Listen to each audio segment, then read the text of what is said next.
Tonight, the high-stakes showdown here in Philadelphia between Vice President Kamala Harris and former President Donald Trump. Their first face-to-face meeting in this presidential election, their first face-to-face meeting ever. A historic race for president upended just weeks ago. President Biden withdrawing after his last debate. Donald Trump now up against a new opponent. The candidates separated by the smallest of margins, essentially tied in the polls nationally and in the key battlegrounds, including right here in Pennsylvania, all still very much in play. The ABC News presidential debate starts right now. This is an ABC News special, the most consequential moment of this campaign. Kamala Harris. Together, we will chart a new way forward. Donald Trump. We will soon be a great nation again. Face to face, historic. The ABC News presidential debate. Here now, David Muir and Lindsay Davis. Good evening, I'm David Muir, and thank you for joining us for tonight's ABC News presidential debate. We want to welcome viewers watching on ABC and around the world tonight. Vice President Kamala Harris and President Donald Trump are just moments away from taking the stage in this unprecedented race for president. And I'm Lindsay Davis. Tonight's meeting could be the most consequential event of their campaigns, with Election Day now less than 2 months away. For Vice President Kamala Harris, this is her first debate since President Biden withdrew from the race on July 21st. Of course, that decision followed his debate against President Donald Trump in June. Since then, this race has taken on an entirely new dynamic. And that brings us to the rules of tonight's debate. 90 minutes with 2 commercial breaks. No topics or questions have been shared with the campaigns. The candidates will have 2 minutes to answer questions, and this is the clock. That's what they'll be seeing. 2 minutes for rebuttals and 1 minute for follow-ups, clarifications, or responses. Their microphones will only be turned on when it's their turn to speak. No pre-written notes allowed. There is no audience here tonight in this hall at the National Constitution Center. This is an intimate setting for 2 candidates who have never met. President Trump won the coin toss. He chose to deliver the final closing statement of the evening. Vice President Harris selected the podium to the right. So let's now welcome the candidates to the stage. Vice President Kamala Harris and President Donald Trump.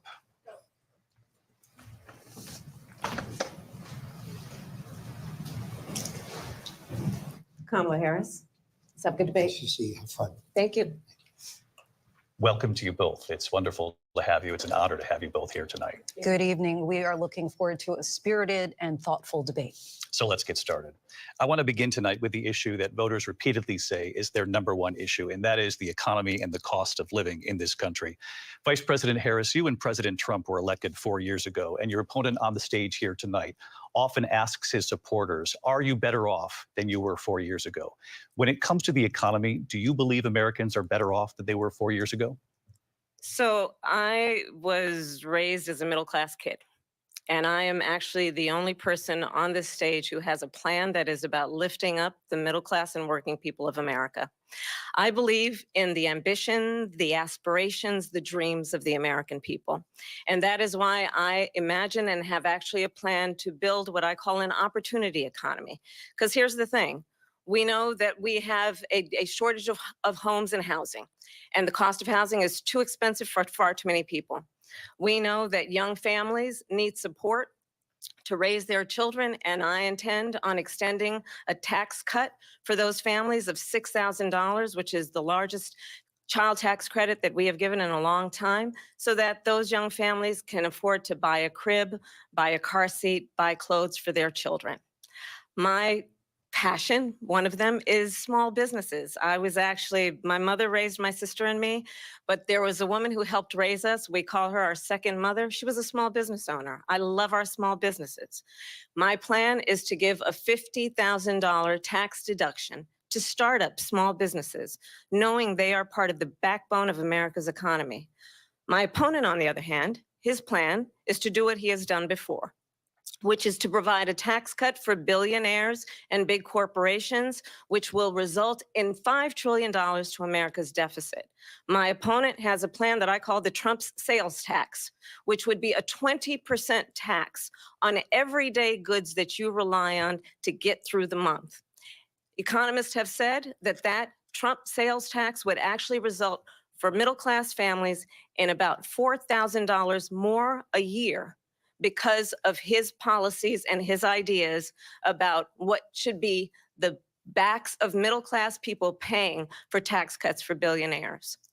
President Trump, I'll give you 2 minutes. First of all, I have no sales tax. That's an incorrect statement. She knows that.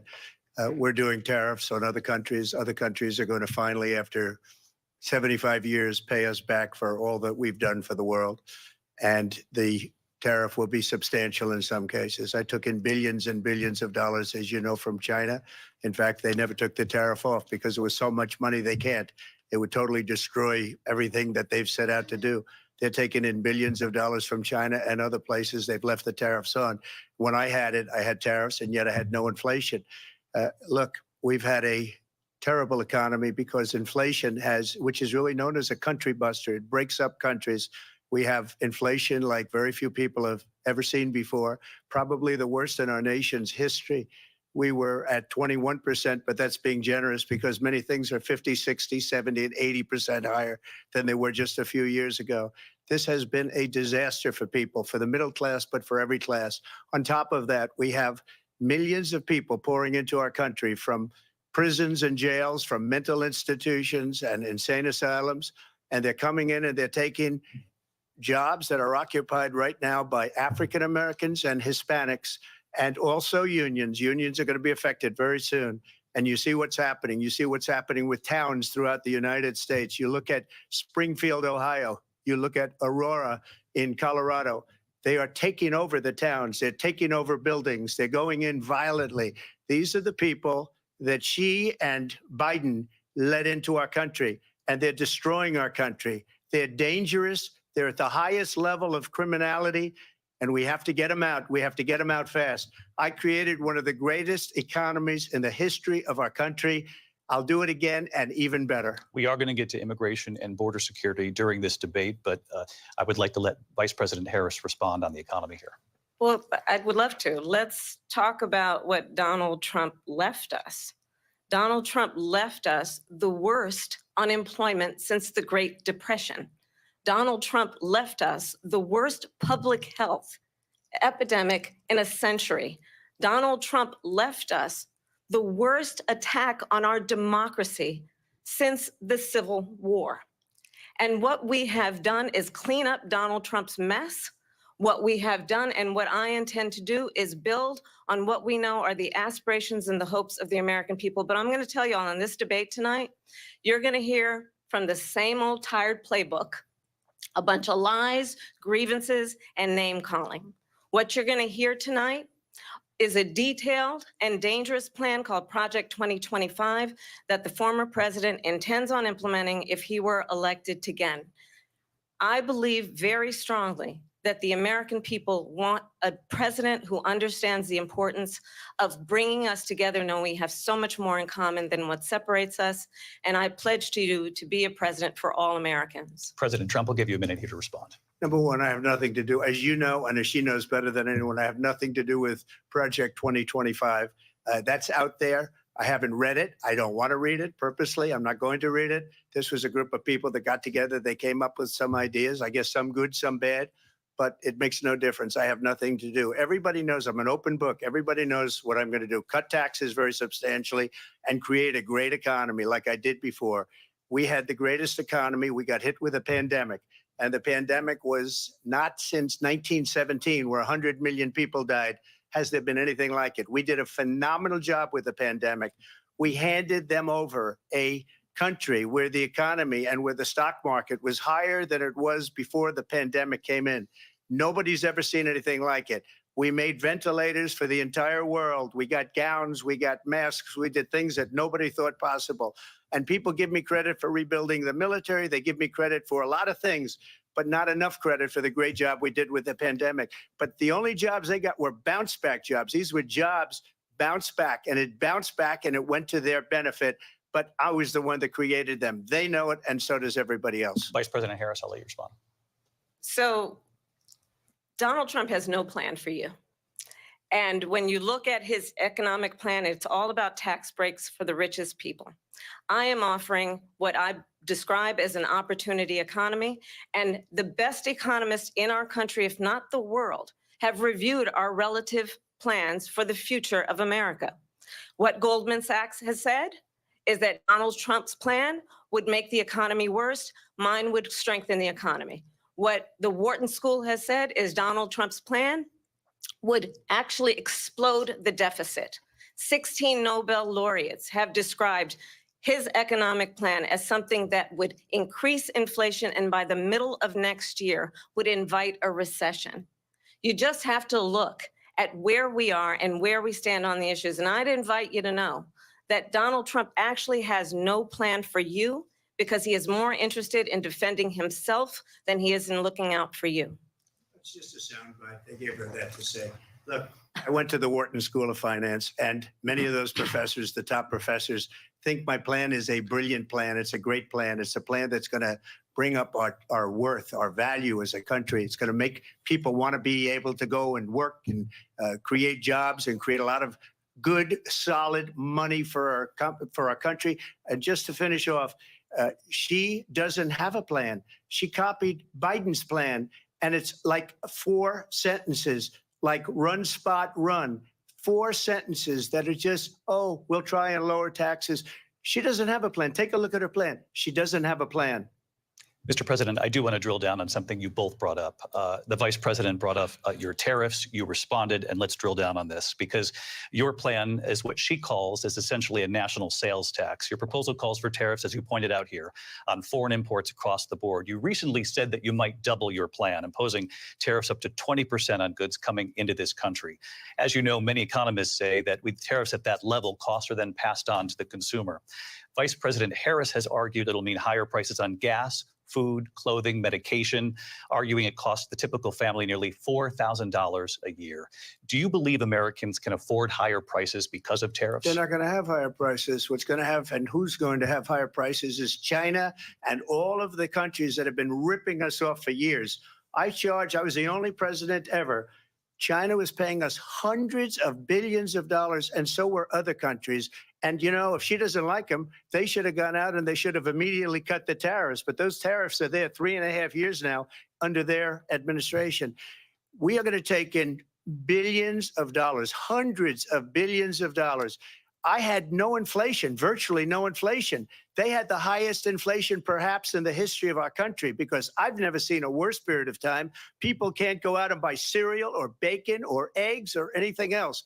The people of our country are absolutely dying with what they've done. They've destroyed the economy. And all you have to do is look at a poll. The polls say 80 and 85 and even 90% that the Trump economy was great, that their economy was terrible. Vice President Harris, I do want to ask for your response. And you heard what the president said there, because the Biden administration did keep a number of the Trump tariffs in place. So how do you respond?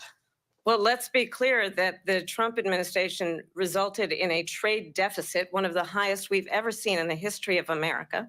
He invited trade wars. You want to talk about his deal with China? What he ended up doing is under Donald Trump's presidency, he ended up selling American chips to China to help them improve and modernize their military, basically sold us out, when a policy about China should be in making sure the United States of America wins the competition for the 21st century, which means focusing on the details of what that requires, focusing on relationships with our allies, focusing on investing in American-based technology so that we win the race on AI, on quantum computing, focusing on what we need to do to support America's workforce so that we don't end up having on the short end of the stick in terms of workers' rights. But what Donald Trump did, let's talk about this, with COVID, is he actually thanked President Xi for what he did during COVID. Look at his tweet. Thank you, President Xi, exclamation point, when we know that Xi was responsible for lacking and not giving us transparency about the origins of COVID. President Trump, I'll let you respond. First of all, they bought their chips from Taiwan. We hardly make chips anymore because of philosophies like they have and policies like they have. I don't say her because she has no policy. Everything that she believed 3 years ago and 4 years ago is out the window. She's going to my philosophy now. In fact, I was going to send her a MAGA hat. She's gone to my philosophy. But if she ever got elected, she'd change it. And it will be the end of our country. She's a Marxist. Everybody knows she's a Marxist. Her father's a Marxist professor in economics, and he taught her well. But when you look at what she's done to our country, and when you look at these millions and millions of people that are pouring into our country monthly, where it's, I believe, 21 million people, not the 15 that people say, and I think it's a lot higher than the 21. That's bigger than New York State pouring in. And just look at what they're doing to our country. They're criminals. Many of these people coming in are criminals. And that's bad for our economy, too. You know, you mentioned before, we'll talk about immigration later. Well, bad immigration is the worst thing that can happen to our economy. They have, and she has, destroyed our country with policy that's insane. Almost policy that you'd say they have to hate our country. President Trump, thank you. Lindsay? I want to turn to the issue of abortion. President Trump, you've often touted that you were able to kill Roe v. Wade. Last year, you said that you were proud to be the most pro-life president in American history. Then last month, you said that your administration would be great for women and their reproductive rights. In your home state of Florida, you surprised many with regard to your 6-week abortion ban, because you initially had said that it was too short. And you said, quote, I'm going to be voting that we need more than 6 weeks. But then the very next day, you reversed course and said you would vote to support the 6-week ban. Vice President Harris says that women shouldn't trust you on the issue of abortion because you've changed your position so many times. Therefore, why should they trust you? Well, the reason I'm doing that vote is because the plan is, as you know, the vote is, they have abortion in the 9th month. They even have, and you can look at the governor of West Virginia, the previous governor of West Virginia, not the current governor, who's doing an excellent job, but the governor before, he said the baby will be born and we will decide what to do with the baby. In other words, we'll execute the baby. And that's why I did that, because that predominates, because they're radical. The Democrats are radical in that. And her vice presidential pick, which I think was a horrible pick, by the way, for our country, because he is really out of it. But her vice presidential pick says abortion in the 9th month is absolutely fine. He also says execution after birth. It's execution, no longer abortion, because the baby is born, is okay. And that's not okay with me, hence the vote. But what I did is something for 52 years, they've been trying to get Roe v. Wade into the states. And through the genius and heart and strength of 6 Supreme Court justices, we were able to do that. Now, I believe in the exceptions for rape, incest, and life of the mother. I believe strongly in it. Ronald Reagan did also. 85% of Republicans do. Exceptions, very important. But we were able to get it, and now states are voting on it. And for the first time, you're going to see, look, this is an issue that's torn our country apart for 52 years.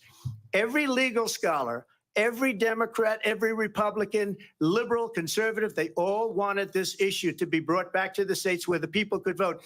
And that's what happened. Now, Ohio, the vote was somewhat liberal. Kansas, the vote was somewhat liberal, much more liberal than people would have thought. But each individual state is voting. It's the vote of the people now. It's not tied up in the federal government. I did a great service in doing it. It took courage to do it. And the Supreme Court had great courage in doing it. And I give tremendous credit to those 6 justices. There is no state in this country where it is legal to kill a baby after it's born. Madam Vice President, I want to get your response to President Trump. Well, as I said, you're going to hear a bunch of lies, and that's not actually a surprising fact. Let's understand how we got here. Donald Trump hand-selected 3 members of the United States Supreme Court with the intention that they would undo the protections of Roe v. Wade. And they did exactly as he intended. And now in over 20 states, there are Trump abortion bans, which make it criminal for a doctor or nurse to provide health care. In one state, it provides prison for life. Trump abortion bans that make no exception even for rape and incest, which understand what that means. A survivor of a crime of violation to their body does not have the right to make a decision about what happens to their body next. That is immoral. And one does not have to abandon their faith or deeply held beliefs to agree. The government, and Donald Trump certainly, should not be telling a woman what to do with her body. I have talked with women around our country. You want to talk about this is what people wanted? Pregnant women who want to carry a pregnancy to term, suffering from a miscarriage, being denied care in an emergency room because the healthcare providers are afraid they might go to jail, and she's bleeding out in a car in the parking lot. She didn't want that. Her husband didn't want that. A 12 or 13-year-old survivor of incest being forced to carry a pregnancy to term. They don't want that. And I pledge to you, when Congress passes a bill to put back in place the protections of Roe v. Wade, as President of the United States, I will proudly sign it into law. But understand, if Donald Trump were to be reelected, he will sign a national abortion ban. Understand, in his Project 2025, there would be a national abortion, a monitor that would be monitoring your pregnancies, your miscarriages. I think the American people believe that certain freedoms, in particular the freedom to make decisions about one's own body, should not be made by the government. Thank you, Vice President Harris. Well, there she goes again. It's a lie. I'm not signing a ban, and there's no reason to sign a ban because we've gotten what everybody wanted. Democrats, Republicans, and everybody else, and every legal scholar wanted it to be brought back into the states, and the states are voting. And it may take a little time, but for 52 years, this issue has torn our country apart, and they've wanted it back in the states. And I did something that nobody thought was possible.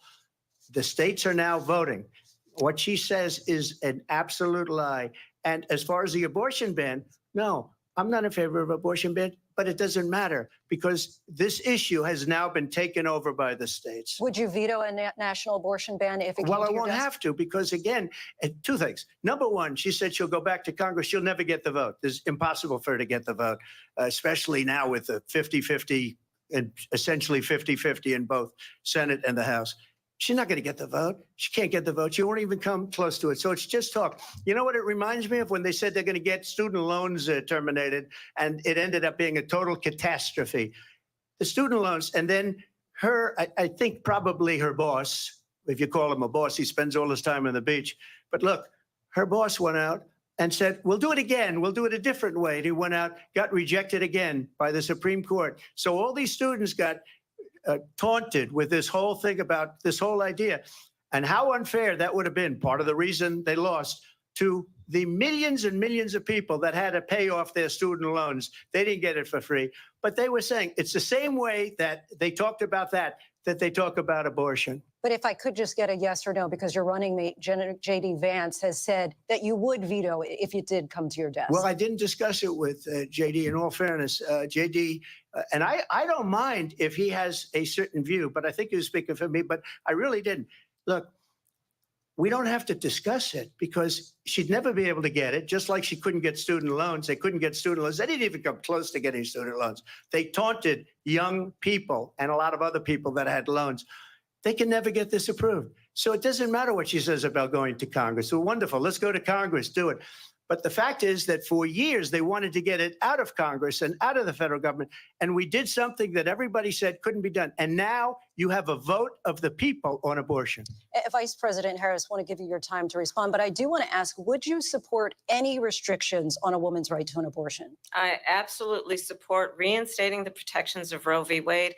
And as you rightly mentioned, nowhere in America is a woman carrying a pregnancy to term and asking for an abortion. That is not happening. It's insulting to the women of America. And understand what has been happening under Donald Trump's abortion bans.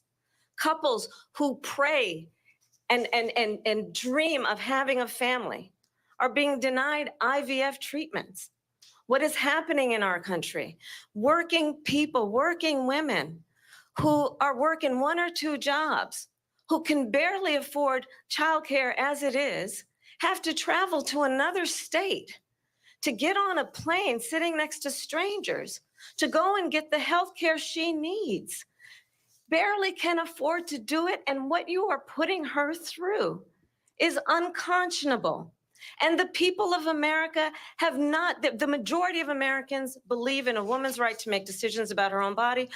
And that is why in every state where this issue has been on the ballot, in red and blue states both, the people of America have voted for freedom. Vice President Harris, Excuse me, I thank have you. to respond. Another lie. It's another lie. I have been a leader on IVF, which is fertilization. The IVF, I have been a leader.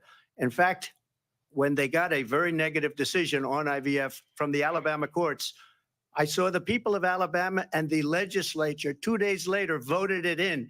I've been a leader on it. They know that, and everybody else knows it. I have been a leader on fertilization, IVF. And the other thing, you should ask, will she allow abortion in the 8th month, 9th month, 7th month? Come on. Okay, would you do that? Why don't you ask her Why- that question? why don't you That's answer the the problem. question, would you Because veto? under Roe v. Wade, Answer the question, you would you could veto? do abortions in the 7th month, the 8th month, the 9th That's month, not true. and probably after birth. Just look at the governor, former governor of Virginia. The governor of Virginia said, we put the baby aside and then we determine what we want to do with the baby. President Trump, thank you. We're going to turn now to immigration and border security. We know it's an issue that's important to Republicans, Democrats, voters across the board in this country. Vice President Harris, you were tasked by President Biden with getting to the root causes of migration from Central America. We know that illegal border crossings reached a record high in the Biden administration. This past June, President Biden imposed tough new asylum restrictions. We know the numbers since then have dropped significantly.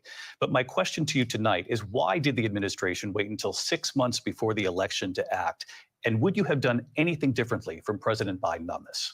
So I'm the only person on this stage who has prosecuted transnational criminal organizations for the trafficking of guns, drugs, and human beings. And let me say that the United States Congress, including some of the most conservative members of the United States Senate, came up with a border security bill, which I supported. And that bill would have put 1,500 more border agents on the border to help those folks who are working there right now overtime, trying to do their job. It would have allowed us to stem the flow of fentanyl coming into the United States. I know there are so many families watching tonight who have been personally affected by the surge of fentanyl in our country. That bill would have put more resources to allow us to prosecute transnational criminal organizations for trafficking in guns, drugs, and human beings. But you know what happened to that bill? Donald Trump got on the phone, called up some folks in Congress and said, kill the bill. And you know why? Because he preferred to run on a problem instead of fixing a problem.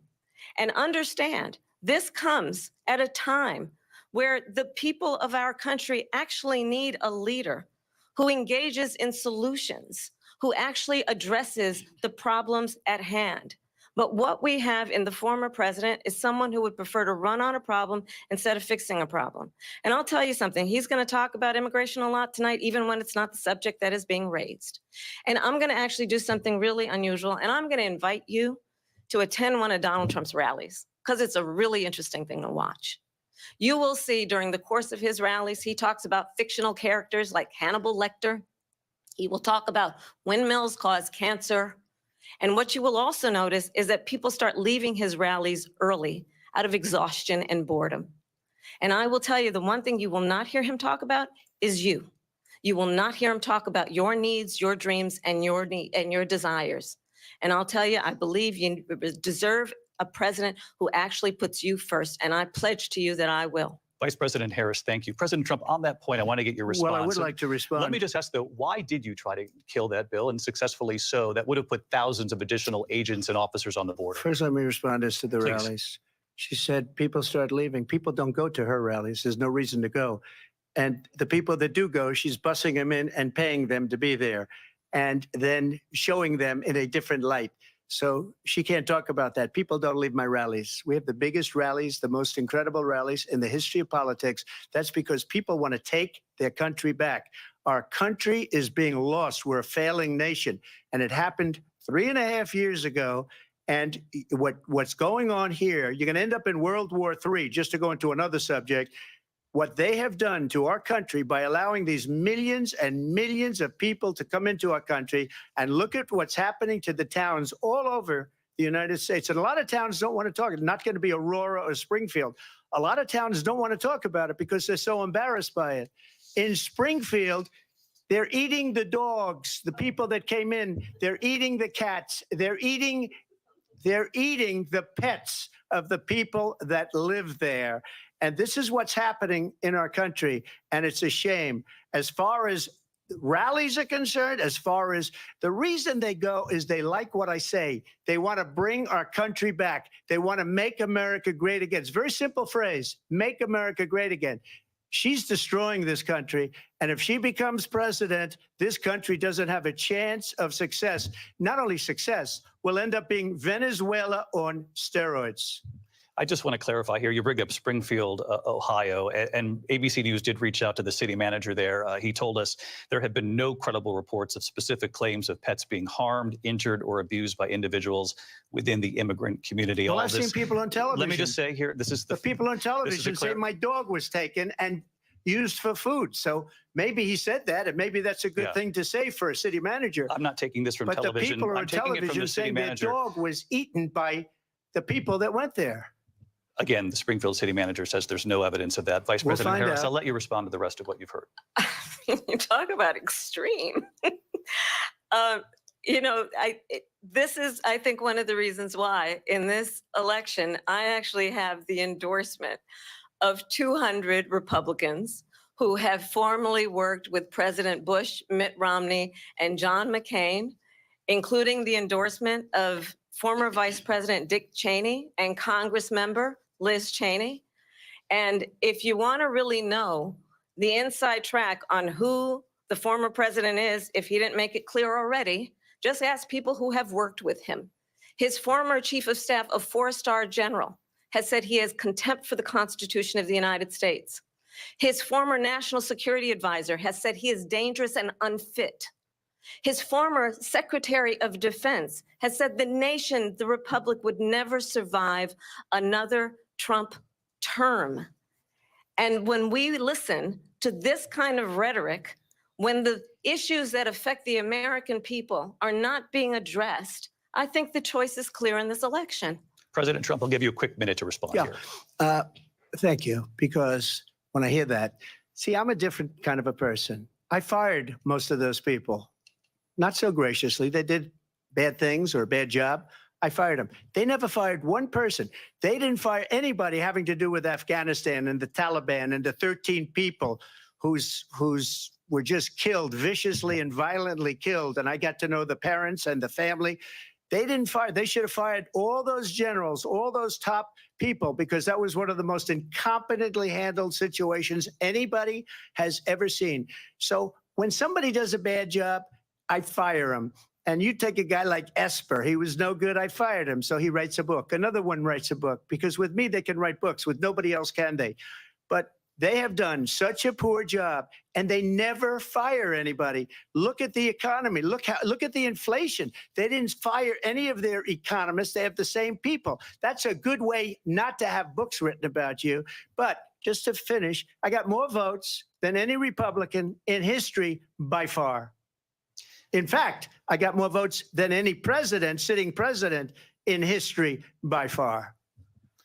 Let me continue on immigration. It was what you wanted to talk about earlier. So let's get back to your deportation proposal that the vice president has reacted to as well. President Trump, you call this the largest domestic deportation operation in the history of our country. You say you would use the National Guard. You say if things get out of control, you'd have no problem using the U.S. military. Police, yes. You also said you would use local police. How would you deport 11 million undocumented immigrants? I know you believe that number is much higher. Take us through this. What does this look like? Will authorities be going door to door in this country? Yeah, it is much higher because of them. They allowed criminals, many, many millions of criminals. They allowed terrorists. They allowed common street criminals. They allowed people to come in, drug dealers, to come into our country. And they're now in the United States and told by their countries like Venezuela, don't ever come back or we're going to kill you. Do you know that crime in Venezuela and crime in countries all over the world is way down? You know why? Because they've taken their criminals off the street and they've given them to her to put into our country. And this will be one of the greatest mistakes in history for them to allow. And I think they probably did it because they think they're going to get votes, but it's not worth it because they're destroying the fabric of our country by what they've done. There's never been anything done like this at all. They've destroyed the fabric of our country. Millions of people let in, and all over the world, crime is down all over the world except here. Crime here is up and through the roof, despite their fraudulent statements that they made. Crime in this country is through the roof. And we have a new form of crime. It's called migrant crime. And it's happening at levels that nobody thought possible. President Trump, as you know, the FBI says overall violent crime is actually coming down in this country. But Vice Excuse me, President the Harris, FBI they were defrauding statements.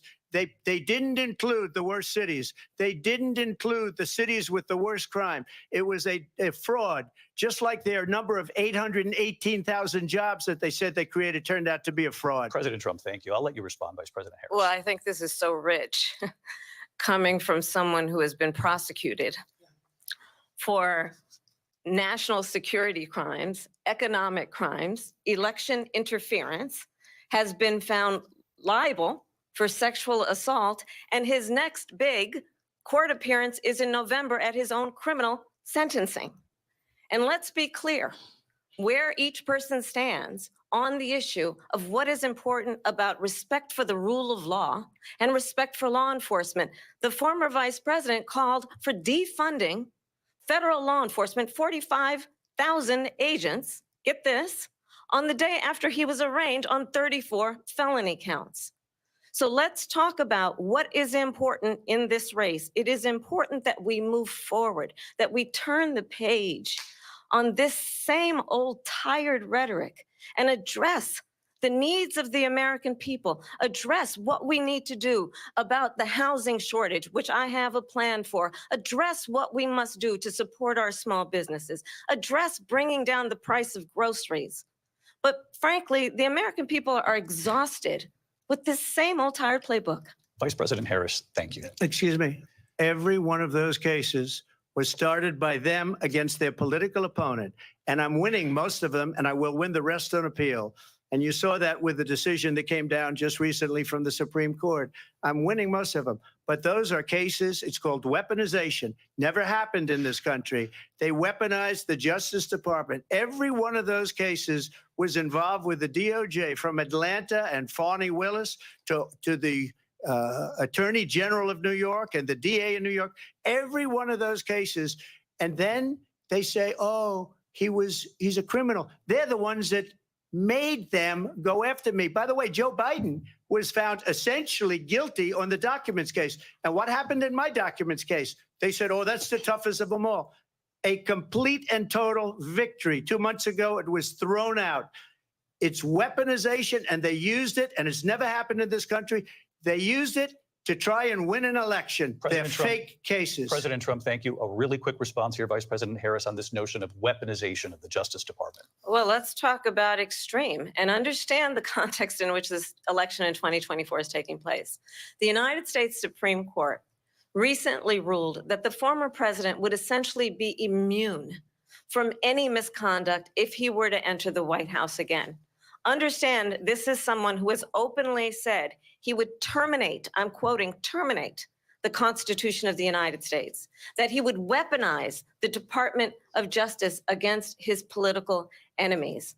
Someone who has openly expressed disdain for members of our military. Understand what it would mean if Donald Trump were back in the White House with no guardrails, because certainly we know now the court won't stop him. We know J.D. Vance is not going to stop him. It's up to the American people. Vice President stop Harris, him. thank you. Lindsay? Vice President Harris, in your last run for president. This is the one that weaponized, not me. She weaponized. I probably took a bullet to the head because of the things that they say about me. They talk about democracy. I'm a threat to democracy. They're the threat to democracy with a fake Russia investigation that went nowhere. We have a lot to get to. Lindsay? Vice President Harris, in your last run for president, you said you wanted to ban fracking. Now you don't. You wanted mandatory government buyback programs for assault weapons. Now your campaign says you don't. You supported decriminalizing border crossings. Now you're taking a harder line. I know you say that your values have not changed. So then why have so many of your policy positions changed? So my values have not changed, and I'm going to discuss every at least every point that you've made. But in particular, let's talk about fracking because we're here in Pennsylvania. I made that very clear in 2020. I will not ban fracking. I have not banned fracking as Vice President of the United States. And in fact, I was the tie-breaking vote on the Inflation Reduction Act, which opened new leases for fracking. My position is that we have got to invest in diverse sources of energy so we reduce our reliance on foreign oil. We have had the largest increase in domestic oil production in history because of an approach that recognizes that we cannot over-rely on foreign oil. As it relates to my values, let me tell you, I grew up a middle-class kid raised by a hardworking mother who worked and saved and was able to buy our first home when I was a teenager. The values I bring to the importance of home ownership, knowing not everybody got handed $400 million on a silver platter and then filed bankruptcy 6 times, is a value that I bring to my work to say we are going to work with the private sector and home builders to increase 3 million homes, increase by 3 million homes by the end of my first term. My work that is related to having a friend when I was in high school who was sexually assaulted by her stepfather. And my focus then on protecting women and children from violent crime is based on a value that is deeply grounded in the importance of standing up for those who are most vulnerable. My work that is about protecting Social Security and Medicare is based on longstanding work that I have done, protecting seniors from scams. My values have not changed. And what is important is that there is a president who actually brings values and a perspective that is about lifting people up and not beating people down and name calling. The true measure of the leader is the leader who actually understands the strength is not in beating people down, it's in lifting people up. I intend to be that president. President Trump, your response? First of all, I wasn't given $400 million. I wish I was. My father was a Brooklyn builder, Brooklyn, Queens, and a great father, and I learned a lot from him. But I was given a fraction of that, a tiny fraction, and I built it into many, many billions of dollars, many, many billions. And when people see it, they are even surprised. So we don't have to talk about that. Fracking, she's been against it for 12 years. Defund the police, she's been against that forever. She gave all that stuff up very wrongly, very horribly, and everybody's laughing at it, okay? They're all laughing at it. She gave up at least 12 and probably 14 or 15 different policies. Like, she was big on defund the police. In Minnesota, she went out, wait a minute, I'm talking now, if you don't mind, please.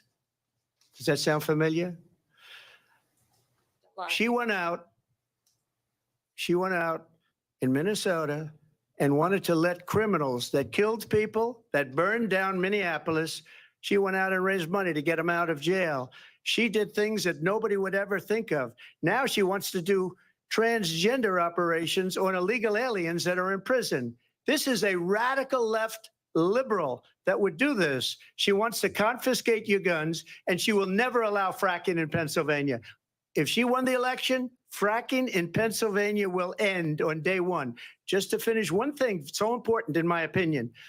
So I got the oil business going like nobody has ever done before. When they took over, they got rid of it, started getting rid of it, and the prices were going up the roof. They immediately let these guys go to where they were. I would have been 5 times, 4 times, 5 times higher, because you're talking about 3.5 years ago.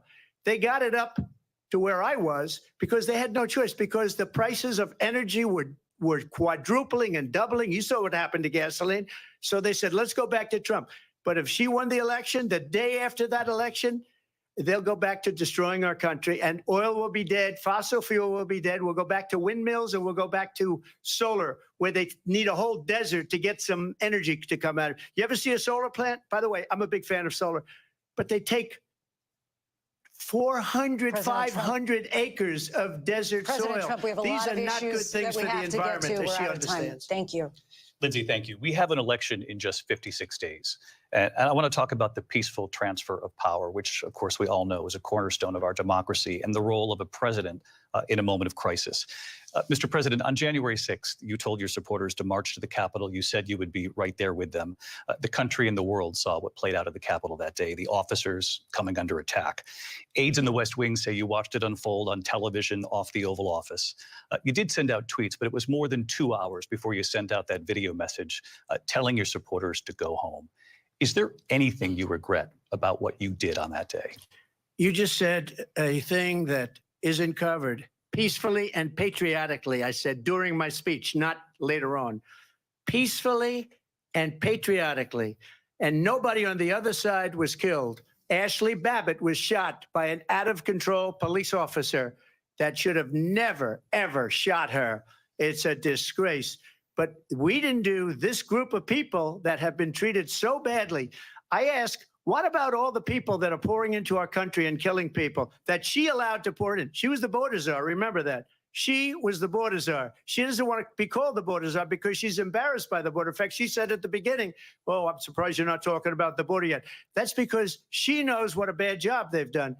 What about those people? When are they going to be prosecuted? When are these people from countries all over the world, not just South America? They're coming in from all over the world, David. All over the world, and crime rates are down all over the world because of it. But let me just when are those, David, when are those people going to be prosecuted? When are the people that burned down Minneapolis going to be prosecuted? Or in Seattle, they went into Seattle, they took over a big percentage of the city of Seattle. When are those people going to be prosecuted? But let me just ask you. You might ask her that question. You were the president. You were watching it unfold on television. It's a very simple question as we move forward toward another election. Is there anything you regret about what you did on that day? Yes, sir. I had nothing to do with that other than they asked me to make a speech. I showed up for a speech. I said, I think it's going to be big. I went to Nancy Pelosi and the mayor of Washington, D.C., and the mayor put it back in writing, as you know. I said, you know, this is going to be a very big rally or whatever you want to call it. And again, it wasn't done by me. It was done by others. I said, I'd like to give you 10,000 National Guard or soldiers. They rejected me. Nancy Pelosi rejected me. It was just 2 weeks ago, her daughter has a tape of her saying she is fully responsible for what happened. They want to get rid of that tape. It would have never happened if Nancy Pelosi and the mayor of Washington did their jobs. I wasn't responsible for security. Nancy Pelosi was responsible. She didn't do her job. The question was about you as president, not about former Speaker Pelosi, but I do want Vice President Harris to respond here. I was at the Capitol on January 6th. I was the vice president-elect. I was also an acting senator. I was there. And on that day, the president of the United States incited a violent mob to attack our nation's capital, to desecrate our nation's capital. On that day, 140 law enforcement officers were injured, and some died. And understand, the former president has been indicted and impeached for exactly that reason. But this is not an isolated situation. Let's remember Charlottesville, where there was a mob of people carrying tiki torches, spewing anti-Semitic hate. And what did the president then at the time say? There were fine people on each side.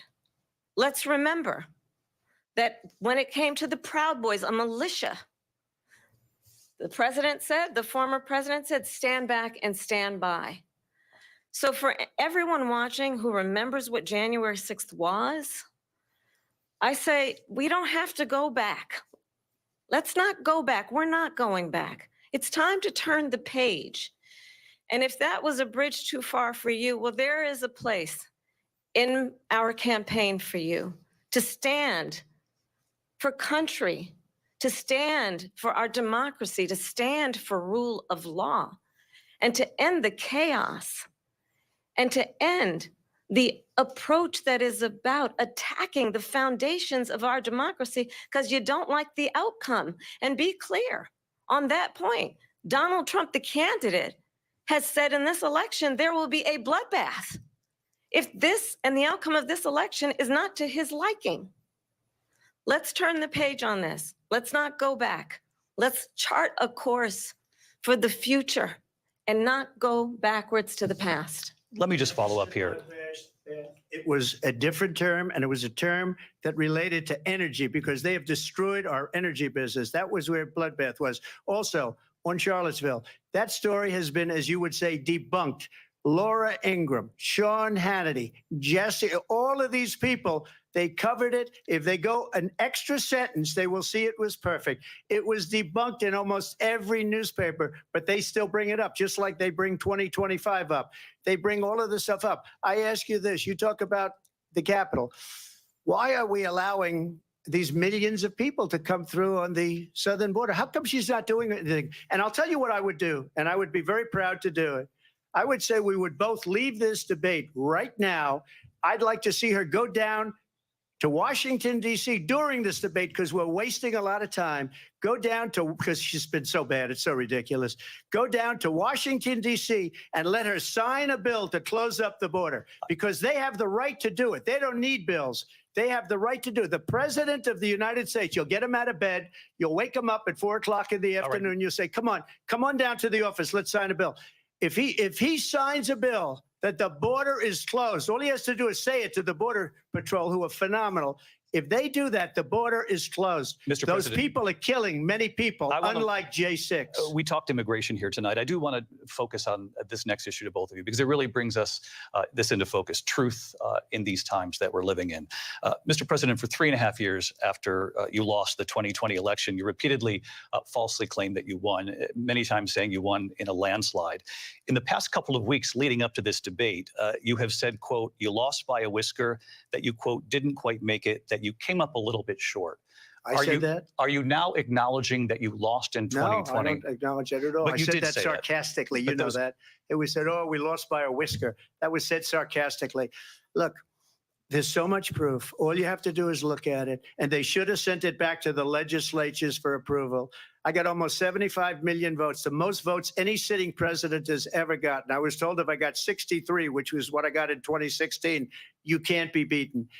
The election, people should never be thinking about an election as fraudulent. We need two things. We need walls, and we have to have it. We have to have borders, and we have to have good elections. Our elections are bad. And a lot of these illegal immigrants coming in, they're trying to get them to vote. They can't even speak English. They don't even know what country they're in practically. And these people are trying to get them to vote. And that's why they're allowing them to come into our country. I did watch all of these pieces of video. I didn't detect the sarcasm, lost by a whisker. We didn't quite make it. And we should just point out here as clarification, and you know this, you and your allies, 60 cases in front of many judges, many of them Republican. No judge looked at it. And said they said we didn't have standing. That's the other thing. They said we didn't have standing, a technicality. Can you imagine a system where a person in an election doesn't have standing? The president of the United States doesn't have standing. That's how we lost. If you look at the facts, and I'd love to have you'll do a special on it. I'll show you Georgia, and I'll show you Wisconsin, and I'll show you Pennsylvania, and I'll show you. We have so many facts and statistics, but you know what? That doesn't matter because we have to solve the problem that we have right now. That's old news. And the problem that we have right now is we have a nation in decline, and they have put it into decline. We have a nation that is dying, David. Mr. President, thank you. Vice President Harris, you heard the president there tonight. He said he didn't say that he lost by a whisker. So he still believes he did not lose the election that was won by President Biden and yourself. But I do want to ask you about something that's come up in the last couple of days. This was a post from President Trump about this upcoming election just weeks away. He said, when I win, those people who cheated, and then he lists donors, voters, election officials, he says will be prosecuted to the fullest extent of the law, which will include long-term prison sentences. One of your campaign's top lawyers responded saying, we won't let Donald Trump intimidate us. We won't let him suppress the vote. Is that what you believe he's trying to do here? Donald Trump was fired by 81 million people. So let's be clear about that. And clearly he is having a very difficult time processing that. But we cannot afford to have a president of the United States who attempts, as he did in the past, to upend the will of the voters in a free and fair election. And I'm going to tell you that I have traveled the world as Vice President of the United States, and world leaders are laughing at Donald Trump. I have talked with military leaders, some of whom worked with you, and they say you're a disgrace. And when you then talk in this way in a presidential debate and deny what over and over again are court cases you have lost because you did, in fact, lose that election, it leads one to believe that perhaps we do not have in the candidate to my right the temperament or the ability to not be confused about fact. That's deeply troubling, and the American people deserve better. I'll give you 1 minute to respond, Mr. President. Let me just say about world leaders. Viktor Orban, one of the most respected men, they call him a strong man. He's a tough person, smart. Prime Minister of Hungary. They said, why is the whole world blowing up? 3 years ago, it wasn't. Why is it blowing up? He said, because you need Trump back as president. They were afraid of him. China was afraid, and I don't like to use the word afraid, but I'm just quoting him. China was afraid of him. North Korea was afraid of him. Look at what's going on with North Korea, by the way. He said Russia was afraid of him. I ended the Nord Stream 2 pipeline, and Biden put it back on day one, but he ended the XL pipeline. The XL pipeline in our country, he ended that. But he let the Russians build a pipeline going all over Europe and heading into Germany, the biggest pipeline in the world. Look, Viktor Orban said it. He said the most respected, most feared person is Donald Trump. We had no problems when Trump was president.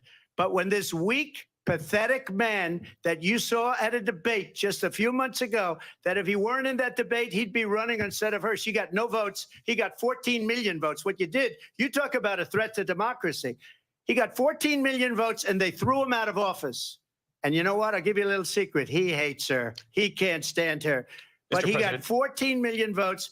They threw him out. She got 0 votes. And when she ran, she was the first one to leave because she failed. And now she's running. I don't understand it, but I'm okay with it because your time is I up. think we're going to do very well. We've got a lot more to get to. Turning now to the Israel-Hamas war and the hostages who are still being held, Americans among them. Vice President Harris, in December, you said, quote, Israel has a right to defend itself, but you added, quote, it matters how, saying international humanitarian law must be respected. Israel must do more to protect innocent civilians. You said that 9 months ago. Now an estimated 40,000 Palestinians are dead. Nearly 100 hostages remain. Just last week, Prime Minister Benjamin Netanyahu said there's not a deal in the making. President Biden has not been able to break through the stalemate. How would you do it? Well, let's understand how we got here. On October 7, Hamas, a terrorist organization, slaughtered 1,200 Israelis. Many of them young people who were simply attending a concert. Women were horribly raped. And so absolutely, I said then, I say now, Israel has a right to defend itself. We would. And how it does so matters. Because it is also true, far too many innocent Palestinians have been killed. Children, mothers. What we know is that this war must end. It must end immediately, and the way it will end is we need a ceasefire deal and we need the hostages out. And so we will continue to work around the clock on that. Work around the clock, also understanding that we must chart a course for a two-state solution. And in that solution, there must be security for the Israeli people and Israel, and in equal measure for the Palestinians. But the one thing I will assure you always, I will always give Israel the ability to defend itself, in particular as it relates to Iran and any threat that Iran and its proxies pose to Israel. But we must have a two-state solution where we can rebuild Gaza, where the Palestinians have security, self-determination, and the dignity they so rightly deserve. President Trump, how would you negotiate with Netanyahu and also Hamas in order to get the hostages out and prevent the killing of more innocent civilians in Gaza? If I were president, it would have never started.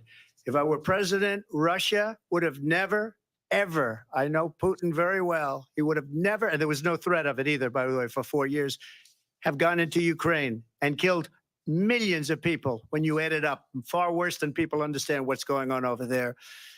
But when she mentions about Israel, all of a sudden, she hates Israel. She wouldn't even meet with Netanyahu when he went to Congress to make a very important speech. She refused to be there because she was at a sorority party of hers. She wanted to go to the sorority party. She hates Israel. If she's president, I believe that Israel will not exist within 2 years from now. And I've been pretty good at predictions, and I hope I'm wrong about that one.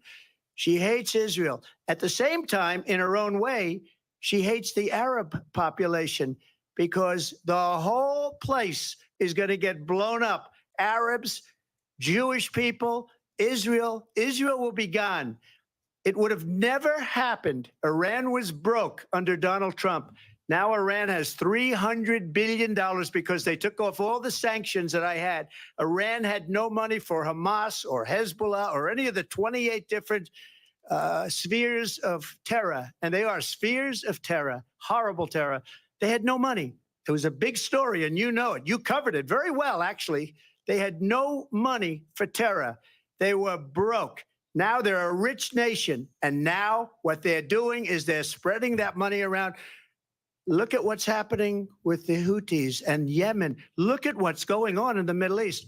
This would have never happened. I will get that settled and fast, and I'll get the war with Ukraine and Russia ended. If I'm president-elect, I'll get it done before even becoming president. Vice President Harris, he says you hate Israel. That's absolutely not true. I have my entire career and life supported Israel and the Israeli people. He knows that. He's trying to, again, divide and distract from the reality, which is it is very well known that Donald Trump is weak and wrong on national security and foreign policy. It is well known that he admires dictators, wants to be a dictator on day one, according to himself. It is well known that he said of Putin that he can do whatever the hell he wants and go into Ukraine. It is well known that he said when Russia went into Ukraine, it was brilliant. It is well known he exchanged love letters with Kim Jong-un. And it is absolutely well known that these dictators and autocrats are rooting for you to be president again because they're so clear. They can manipulate you with flattery and favors. And that is why so many military leaders who you have worked with have told me you are a disgrace. That is why we understand that we have to have a president who is not consistently weak and wrong on Vice national President security, Harris. including the importance of upholding and respecting in highest regard our military. Vice President Harris, thank you. They're the ones, and she's the one that caused it, that's weak on national security by allowing every nation last month for the year, 168 different countries sending people into our country. Their crime rates are way down. Putin endorsed her last week, said, I hope she wins. And I think he meant it because what he's gotten away with is absolutely incredible. It wouldn't have happened with me. The leaders of other countries think that they're weak and incompetent, and they are. They're grossly incompetent. And I just ask one question. Why does Biden go in and kill the Keystone Pipeline and approve the single biggest deal that Russia's ever made, Nord Stream 2, the biggest pipeline anywhere in the world going to Germany and all over Europe? Because they're weak and they're ineffective. And Biden, by the way, President gets paid Trump, a lot of money. Thank you. We have a lot of issues to get to. We'll be right back with much more of this historic ABC News presidential debate from the National Constitution Center right here in Philadelphia. Back in a moment.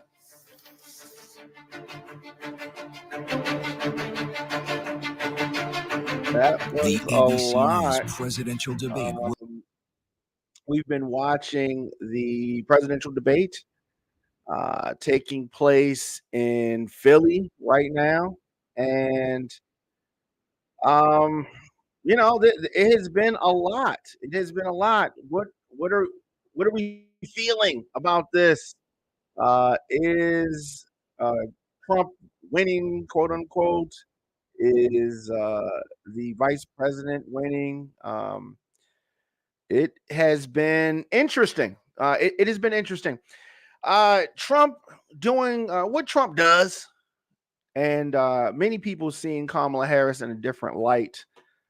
This is the best I've ever seen Kamala Harris. This is the best. She's poised. She has a good handle on the facts, Now, Trump is becoming rattled. He started out initially kind of subdued.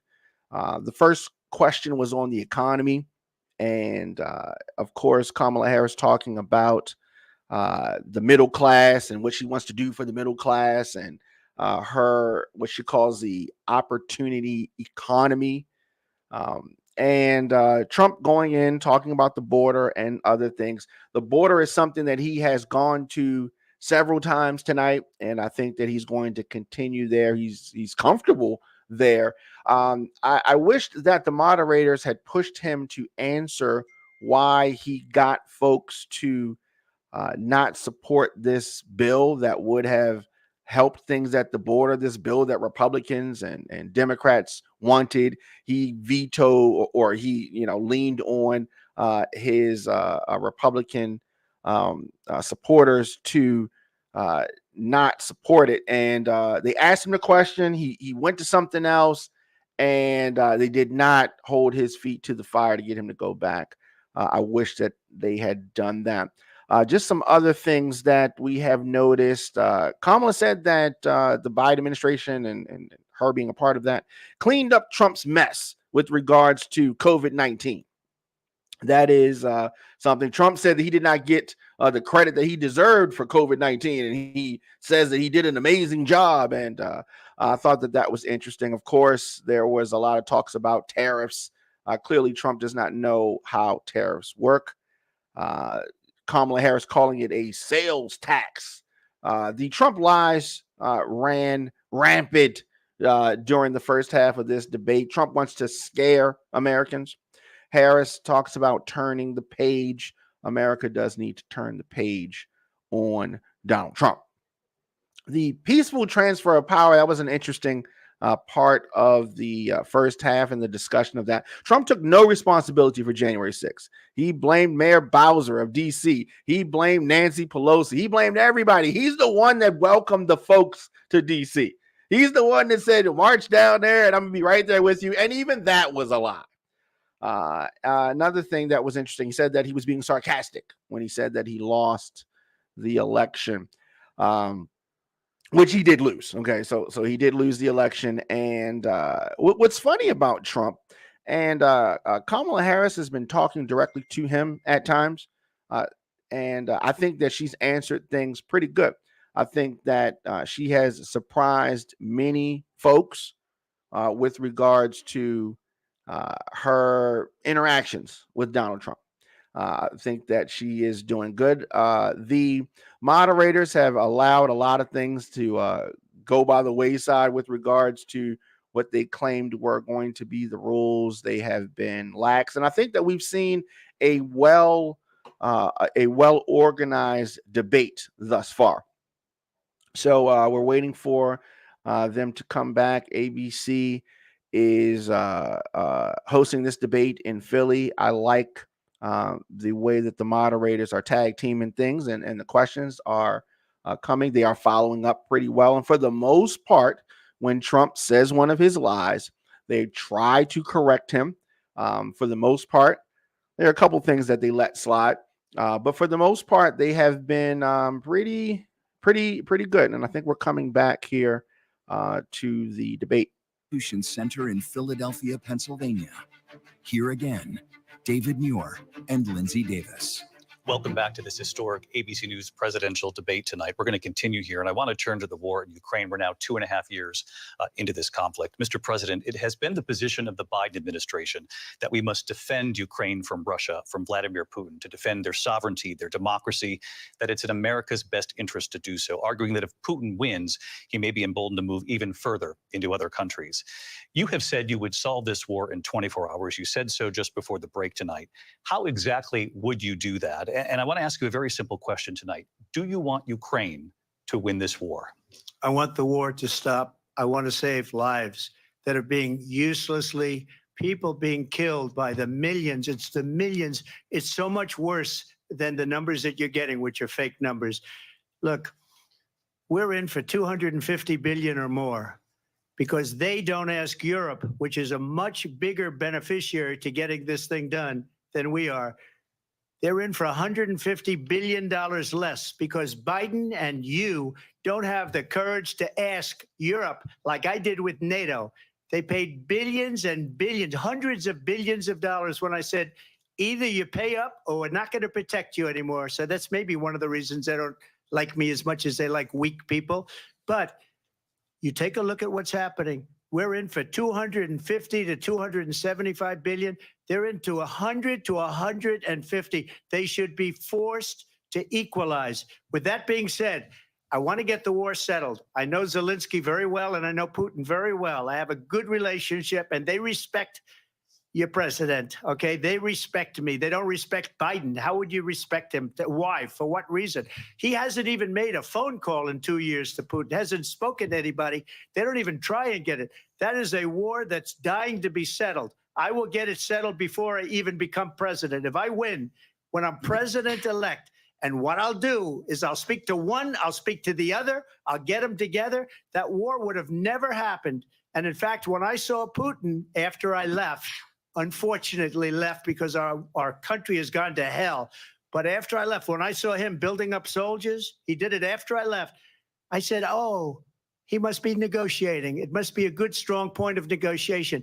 Well, it wasn't, because Biden had no idea how to talk to him. He had no idea how to stop it. And now you have millions of people dead, and it's only getting worse, and it could lead to World War III. Don't kid yourself, David. We're playing with World War III, and we have a president that we don't even know if he's, where is our president? We don't even know if he's a president. And just to clarify they here, threw him out of a campaign like a dog. We don't even know, is he our president? But we have a president, Mr. President, that doesn't know he's alive. your time is up. Just to clarify in the question, do you believe it's in the U.S. best interest for Ukraine to win this war, yes or no? I think it's the U.S. best interest to get this war finished and just get it done. All right. Negotiate a deal, because we have to stop all of these human lives from being destroyed. I want to take this to Vice President Harris. I want to get your thoughts on support for Ukraine in this moment, but also as Commander-in-Chief, if elected, how would you deal with Vladimir Putin, and would it be any different from what we're seeing from President Biden? Well, first of all, it's important to remind the former president, you're not running against Joe Biden, you're running against me. I believe the reason that Donald Trump says that this war would be over within 24 hours is because he would just give it up. And that's not who we are as Americans. Let's understand what happened here. I actually met with Zelensky a few days before Russia invaded, tried through force to change territorial boundaries, to defy one of the most important international rules and norms, which is the importance of sovereignty and territorial integrity. And I met with President Zelensky. I shared with him American intelligence about how he could defend himself. Days later, I went to NATO's eastern flank, to Poland and Romania. And through the work that I and others did, we brought 50 countries together to support Ukraine in its righteous defense. And because of our support, because of the air defense, the ammunition, the artillery, the javelins, the Abrams tanks that we have provided, Ukraine stands as an independent and free country. If Donald Trump were president, Putin would be sitting in Kyiv right now. And understand what that would mean, because Putin's agenda is not just about Ukraine. Understand why the European allies and our NATO allies are so thankful that you are no longer president, and that we understand the importance of the greatest military alliance the world has ever known, which is NATO, and what we have done to preserve the ability of Zelensky and the Ukrainians to fight for their independence. Otherwise, Putin would be sitting in Kyiv with his eyes on the rest of Europe, starting with Poland. And why don't you tell the 800,000 Polish Americans right here in Pennsylvania how quickly you would give up for the sake of favor and what you think is a friendship with what is known to be a dictator who would eat you for lunch. Vice President Harris, thank you. We've heard from both of you on Ukraine tonight. Afghanistan came up in the last hour. I wanted her to respond to something you said earlier, and please, I'll give you a minute here. Putin would be sitting in Moscow, and he wouldn't have lost 300,000 men and women, but he would have been sitting in Moscow. Quiet, please. He would have been sitting in Moscow much happier than he is right now. But eventually, you know, he's got a thing that other people don't have. He's got nuclear weapons. They don't ever talk about that. He's got nuclear weapons. Nobody ever thinks about that. And eventually, maybe he'll use them, and maybe he hasn't been that threatening, but he does have that. Something we don't even like to talk about. Nobody likes to talk about it. But just so you understand, they sent her to negotiate peace before this war started. 3 days later, he went in and he started the war because everything they said was weak and stupid. They said the wrong things. That war should have never started. She was the emissary. They sent her in to negotiate with Zelensky and Putin, and she did. And the war started 3 days later. And that's the kind of talent we have with her. She's worse than Biden. In my opinion, I think he's the worst president in the history of our country. She goes down as the worst vice president in the history of our country. But let me tell you something. She is a horrible negotiator. They sent her in to negotiate. As soon as they left, Putin did the invasion. President Trump, thank you. You did bring up something. You said she went to negotiate with Vladimir Putin. Vice President Harris, have you ever met Vladimir Putin? Can you clarify tonight? Yet again, I said it at the beginning of this debate, you're going to hear a bunch of lies coming from this fellow. And that is another one.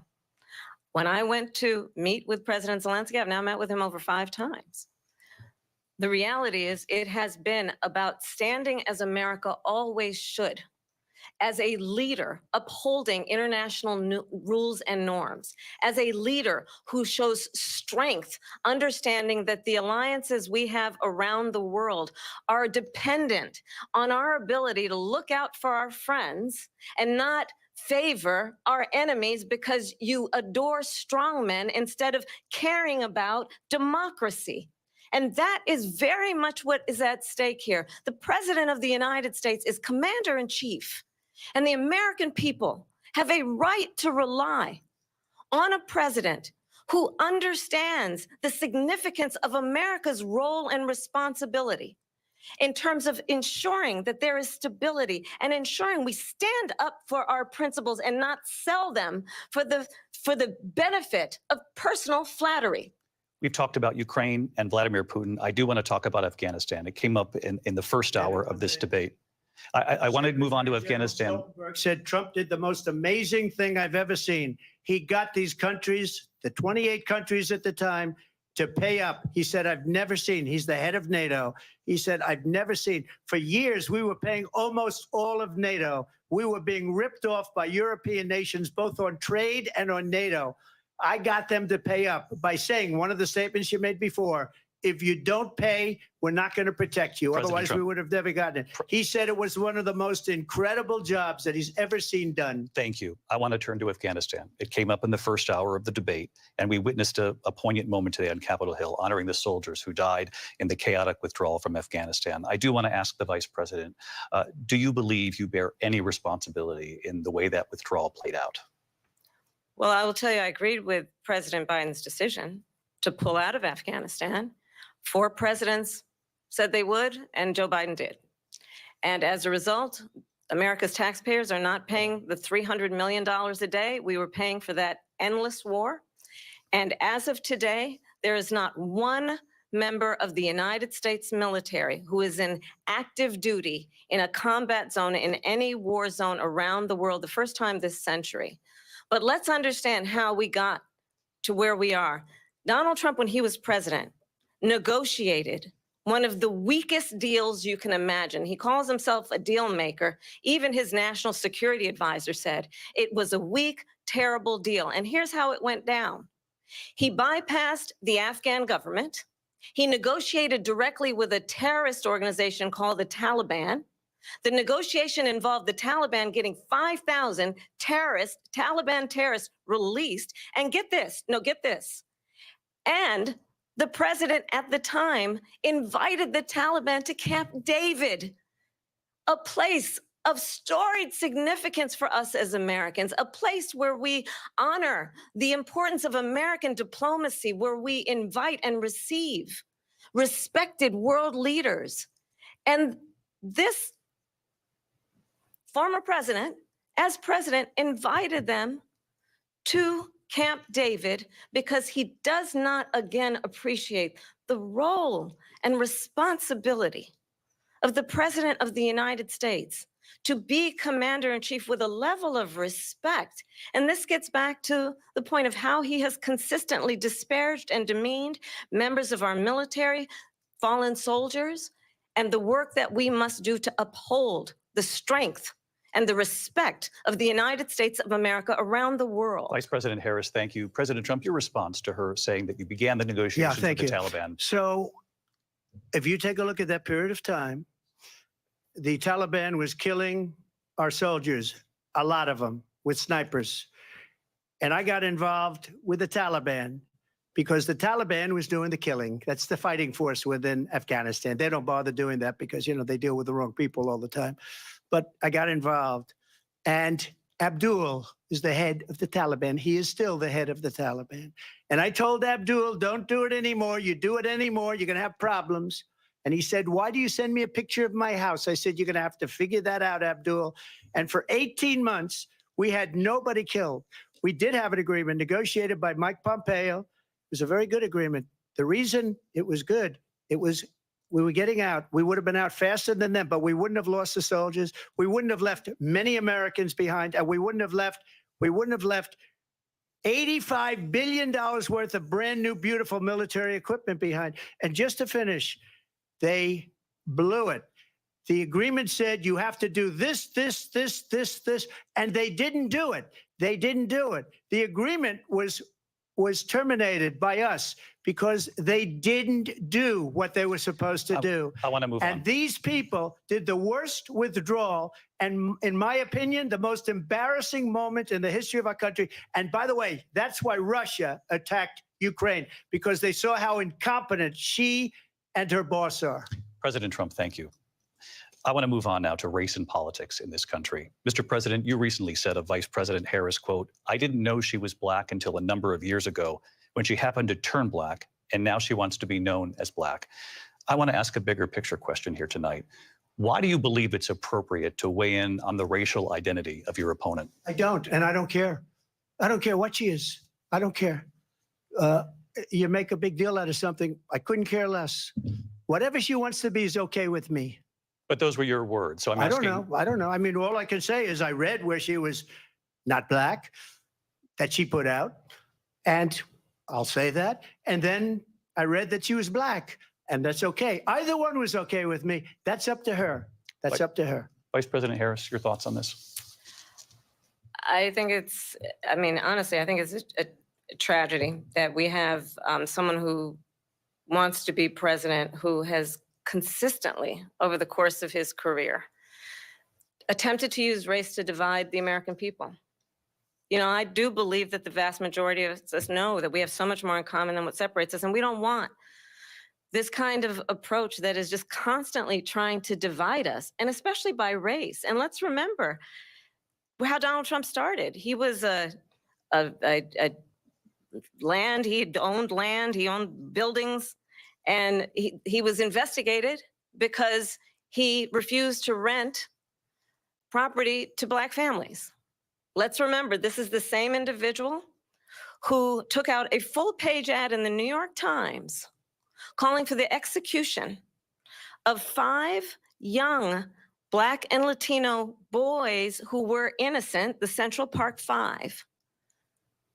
Took out a full-page ad calling for their execution. This is the same individual who spread birther lies about the first Black president of the United States.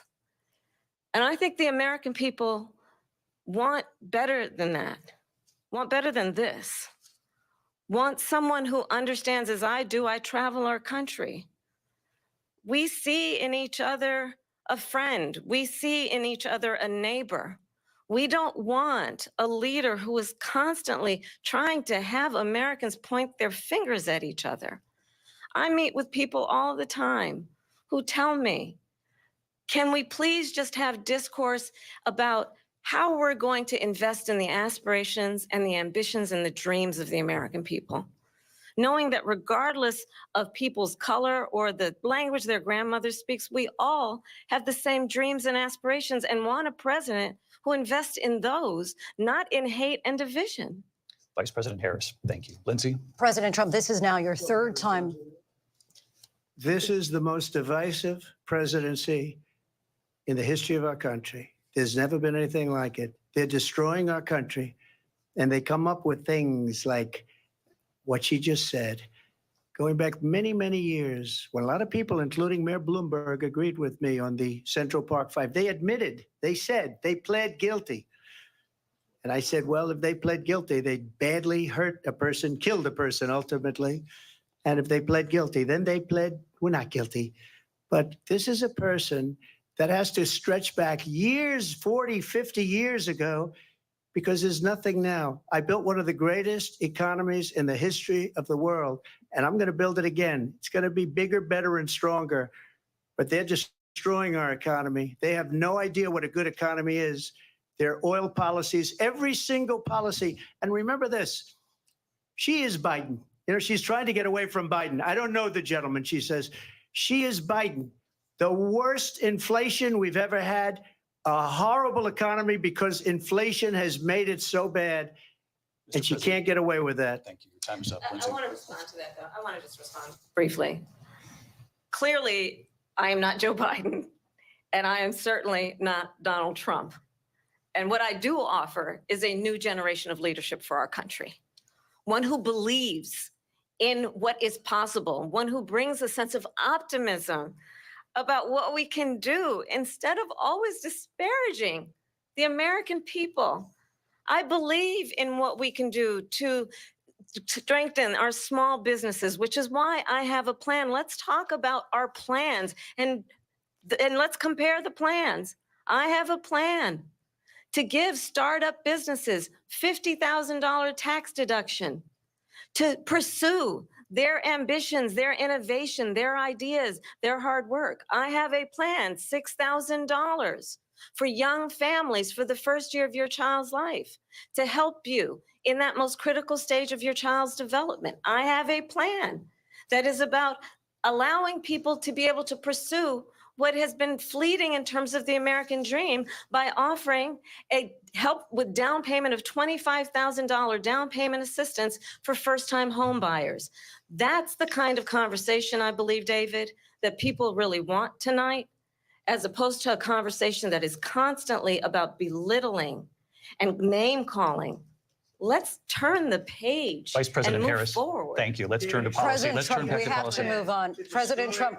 Let's turn to policy, She has please. a plan to defund the police. She has a plan to confiscate everybody's gun. President Trump, She we has do a have to plan move on to to not other allow issues. fracking in Pennsylvania or anywhere else. Okay. Thank you, That's Mr. what her President. plan is until just recently. I just need Lindsay, to go ahead. respond President because Trump, the President former Trump. president has No, said I'm something sorry. twice that I need to No, respond to. I'm sorry. I We're just going need to to move on, respond Vice one President time Harris. to what he has President said Trump, this multiple is times. now your Yes. third time running for president. You have long vowed to repeal and replace the Affordable Care Act, also known as Obamacare. You have failed to accomplish that. You now say you're going to keep Obamacare, quote, unless we can do something much better.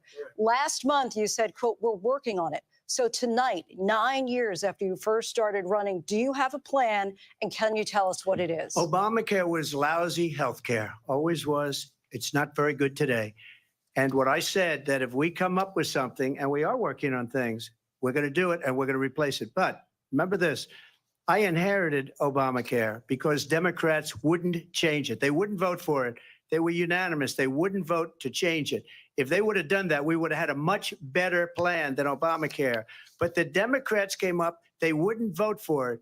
I had a choice to make when I was president. Do I save it and make it as good as it can be, never going to be great, or do I let it rot? And I felt I had an obligation, even though politically it would have been good to just let it rot and let it go away. I decided, and I told my people, the top people, and they're very good people. I have a lot of good people in that administration. We read about the bad ones. We had some real bad ones too, and so do they. They have really bad ones. The difference is they don't get rid of them. But let me just explain. I had a choice to make.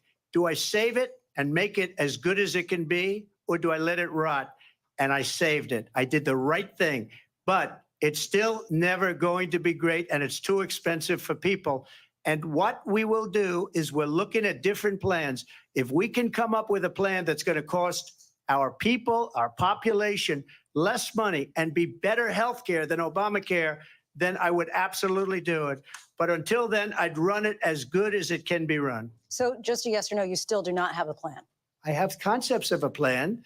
I'm not president right now. But if we come up with something, I would only change it if we come up with something that's better and less expensive.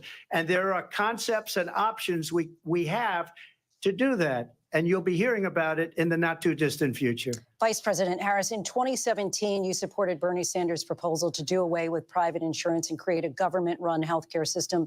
2 years later, you proposed a plan that included a private insurance option. What is your plan today?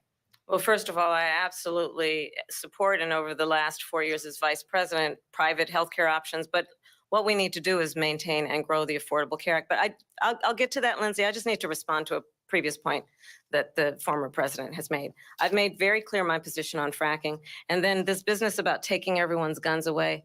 Tim Walz and I are both gun owners. We're not taking anybody's guns away. So stop with the continuous lying about this stuff. As it relates to the Affordable Care Act, understand, just look at the history to know where people stand. When Donald Trump was president, 60 times he tried to get rid of the Affordable Care Act. 60 times. I was a senator at the time when I will never forget the early morning hours when it was up for a vote in the United States Senate. And the late, great John McCain, who you have disparaged as being, you don't like him, you said at the time, because he got caught. He was an American hero. The late, great John McCain, I will never forget that night, walked onto the Senate floor and said, no, you don't. No, you don't. No, you don't get rid of the Affordable Care Act. You have no plan. And what the Affordable Care Act has done is eliminate the ability of insurance companies to deny people with pre-existing conditions. I don't have to tell the people watching tonight, you remember what that was like? Remember when an insurance company could deny if a child had asthma, if someone was a breast cancer survivor, if a grandparent had diabetes? And thankfully, as I've been vice president and we over the last 4 years have strengthened the Affordable Care Act, we have allowed for the first time Medicare to negotiate drug prices on behalf of you, the American people. Donald Trump said he was going to allow Medicare to negotiate drug prices. He never did. We did.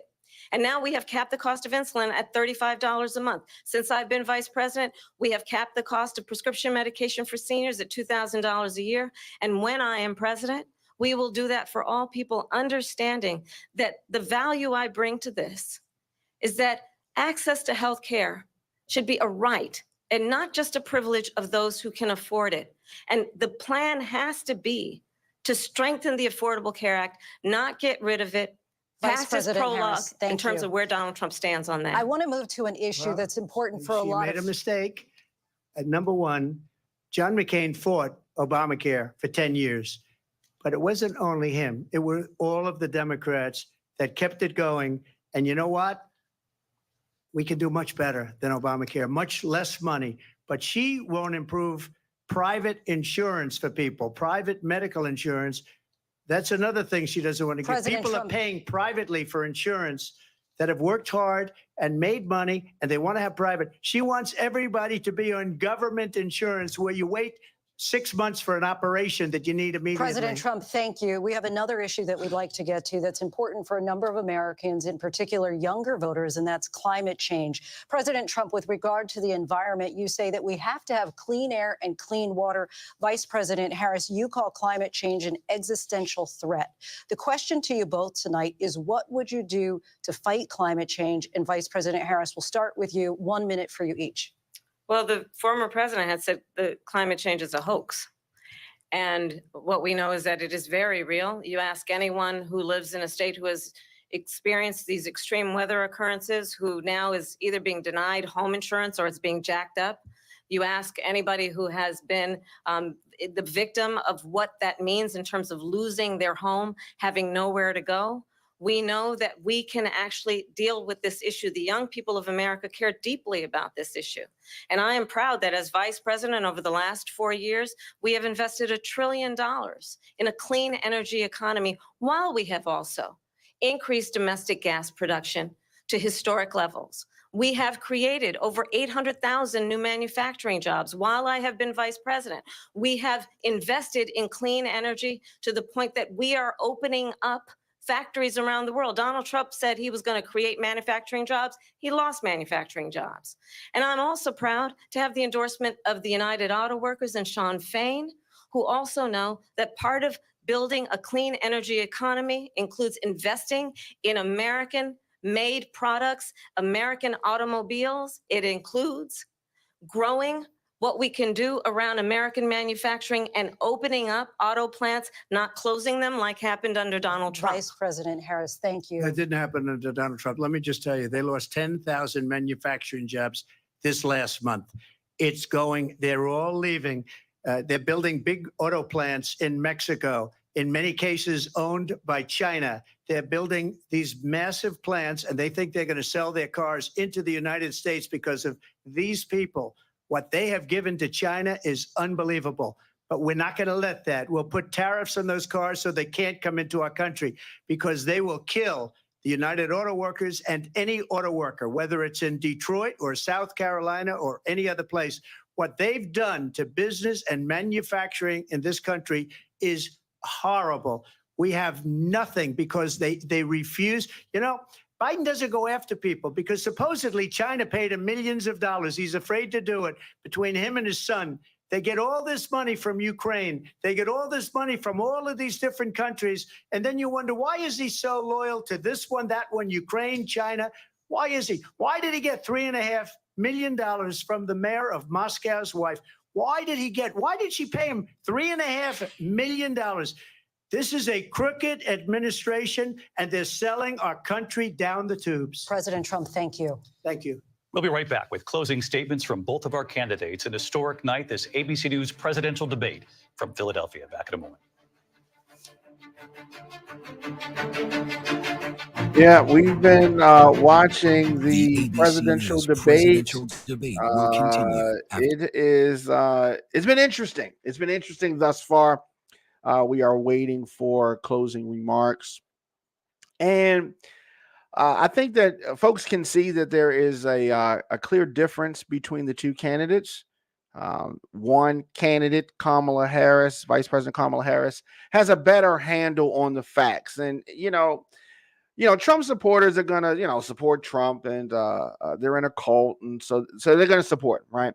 But you can see he does not have a good handle on the facts. He repeats the same things over and over again. And I see some people in the comment section saying, as vice president, why didn't she make those changes? And clearly, many folks did not get civics class. And so they don't understand the role of the vice president, right? When Mike Pence was the vice president, do you think that Mike Pence could do anything? No, of course. Of course not, because you know that the vice president is in a support role to the president. The vice president does not make policy. The vice president does not enforce policy. And Kamala Harris cannot enforce policy. But many Trump supporters, Trump says he likes the uneducated. So many of the Trump supporters are uneducated and don't know what the role of the president is versus the role of the vice president. And that's fine. You got plenty of time to learn about it. And so we're looking at a debate.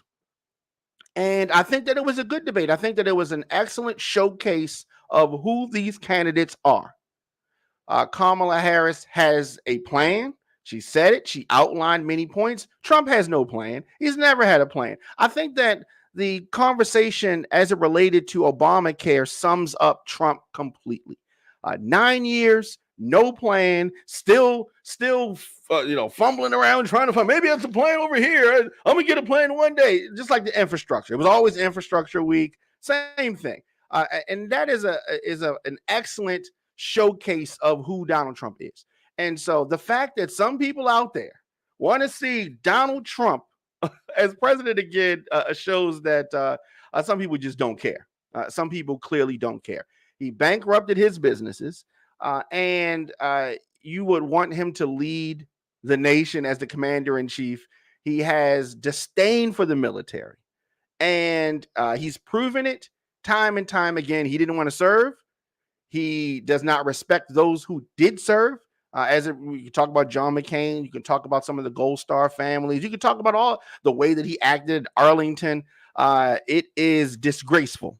It is disgraceful that some folks think that Donald Trump should be back in. It is laughable. I thought that Kamala, has done an excellent job hitting the facts, explaining her points, laying out bits and pieces of her plans and where she wants to take the country. You can clearly see who has a better handle on things. But some people just can't see or accept a woman in this type of a role. And, whatever. We're going to see how it goes. We are 56 days or so to the election. And early voting is getting ready to start. The flip-flop. Now, politicians will flip-flop. Politicians will lie. Politicians are going to say things for their donors, the big money donors. And in some instances, depending on what state they're in Pennsylvania, so there's a lot of talk about fracking. They're going to talk to the small donors and say things that it's jobs, this and that. There's a lot of things that politicians say. But I think that both of these candidates have resumes. We can look and see what both of these candidates have done. And if you think that this election is not important, I see some folks that are supposed to be like the undecideds, right? Sit there, I don't know, make me vote, that kind of thing. Like, you need to vote. You need to vote. And it is important to vote. We know who these candidates are, and we're going to hear closing statements from these candidates right now. Here again, David Muir and Lindsay Davis. Welcome back tonight. The time has come for closing statements, and Vice President Harris, we begin with you. So I think you've heard tonight two very different visions for our country. One that is focused on the future, and the other that is focused on the past, and an attempt to take us backward. But we're not going back. And I do believe that the American people know we all have so much more in common than what separates us. And we can chart a new way forward. And a vision of that includes having a plan, understanding the aspirations, the dreams, the hopes, the ambition of the American people, which is why I intend to create an opportunity economy, investing in small businesses, in new families, in what we can do around protecting seniors, what we can do that is about giving hardworking folks a break and bringing down the cost of living. I believe in what we can do together that is about sustaining America's standing in the world and ensuring that we have the respect that we so rightly deserve, including respecting our military and ensuring we have the most lethal fighting force in the world. I will be a president that will protect our fundamental rights and freedoms, including the right of a woman to make decisions about her own body and not have her government tell her what to do. I'll tell you, I started my career as a prosecutor. I was a DA, I was an attorney general, a United States senator, and now vice president. I've only had one client, the people. And I'll tell you, as a prosecutor, I never asked a victim or a witness, are you a Republican or a Democrat? The only thing I ever asked them, are you okay? And that's the kind of president we need right now. Someone who cares about you and is not putting themselves first. I intend to be a president for all Americans and focus on what we can do over the next 10 and 20 years to build back up our country by investing right now in you, the American people. Vice President Harris, thank you. President Trump? So she just started by saying she's going to do this, she's going to do that, she's going to do all these wonderful things. Why hasn't she done it? She's been there for 3.5 years. They've had 3.5 years to fix the border. They've had 3.5 years to create jobs and all the things we talked about. Why hasn't she done it? She should leave right now, go down to that beautiful White House, go to the Capitol, get everyone together and do the things you want to do, but you haven't done it and you won't do it because you believe in things that the American people don't believe in. You believe in things like We're not going to frack. We're not going to take fossil fuel. We're not going to do things that are going to make this country strong, whether you like it or not. Germany tried that, and within 1 year, they were back to building normal energy plants. We're not ready for it. We can't sacrifice our country for the sake of bad vision. But I just ask one simple question. Why didn't she do it? We're a failing nation. We're a nation that's in serious decline. We're being laughed at all over the world. All over the world, they're laughing. I know the leaders very well. They're coming to see me. They call me. We're laughed at all over the world. They don't understand what happened to us as a nation. We're not a leader. We don't have any idea what's going on. We have wars going on in the Middle East. We have wars going on with Russia and Ukraine. We're going to end up in a third world war, and it'll be a war like no other because of nuclear weapons, the power of weaponry. I rebuilt our entire military. She gave a lot of it away to the Taliban. She gave it to Afghanistan. What these people have done to our country, and maybe toughest of all, is allowing millions of people to come into our country. Many of them are criminals, and they're destroying our country. The worst president, the worst vice president in the history of our country. President Trump, thank you. And that is our ABC News presidential debate from here in Philadelphia at the National Constitution Center. I'm Lindsay Davis. And I'm David Muir. Thank you for watching here in the U.S. and all over the world, and from all of us here at ABC News. Good night. That was the presidential debate. We have witnessed, there was no handshake after that. You can see the two walked away, and they are definitely not feeling each other. Kamala Harris' husband coming up to her. Of course, there was no Melania coming up to Trump. Where is she at? That was an interesting one. I thought that the closing remarks of Kamala Harris were good. They really contrasted immensely with the closing remarks of Donald Trump. He was all over the place, very agitated. A lot of folks tuning in. I'll be glad when we see what the numbers were as far as viewership. But there were a lot of takeaways from this debate, and I think that Donald Trump is probably not going to want to debate her again. I think that she clearly won the debate. But of course, depending on where you fall, you may say some different things. But this is potentially the only debate that we're going to see ahead of the November election. Ironically, this is the first time that these folks have ever met. And the reason being is because Donald Trump was so in his feelings about losing the election. He did not want to come to the inauguration, and they did not meet at all. So that was interesting. The rules for this debate were the same as the debate between Biden and Trump in June. So the Harris campaign wanted the rules to be different. They wanted the microphones to be handled differently, but she agreed. They went forward, and it's ironic, though, right? So there's a lot of things, right? Lindsay Davis, one of the co-moderators, asked if Trump still intended to get rid of Obamacare after failing to do so when he was president. Trump tried to say that he was prevented from doing so by Democrats. So instead of killing it like he promised, he saved it. What? Doesn't even make sense.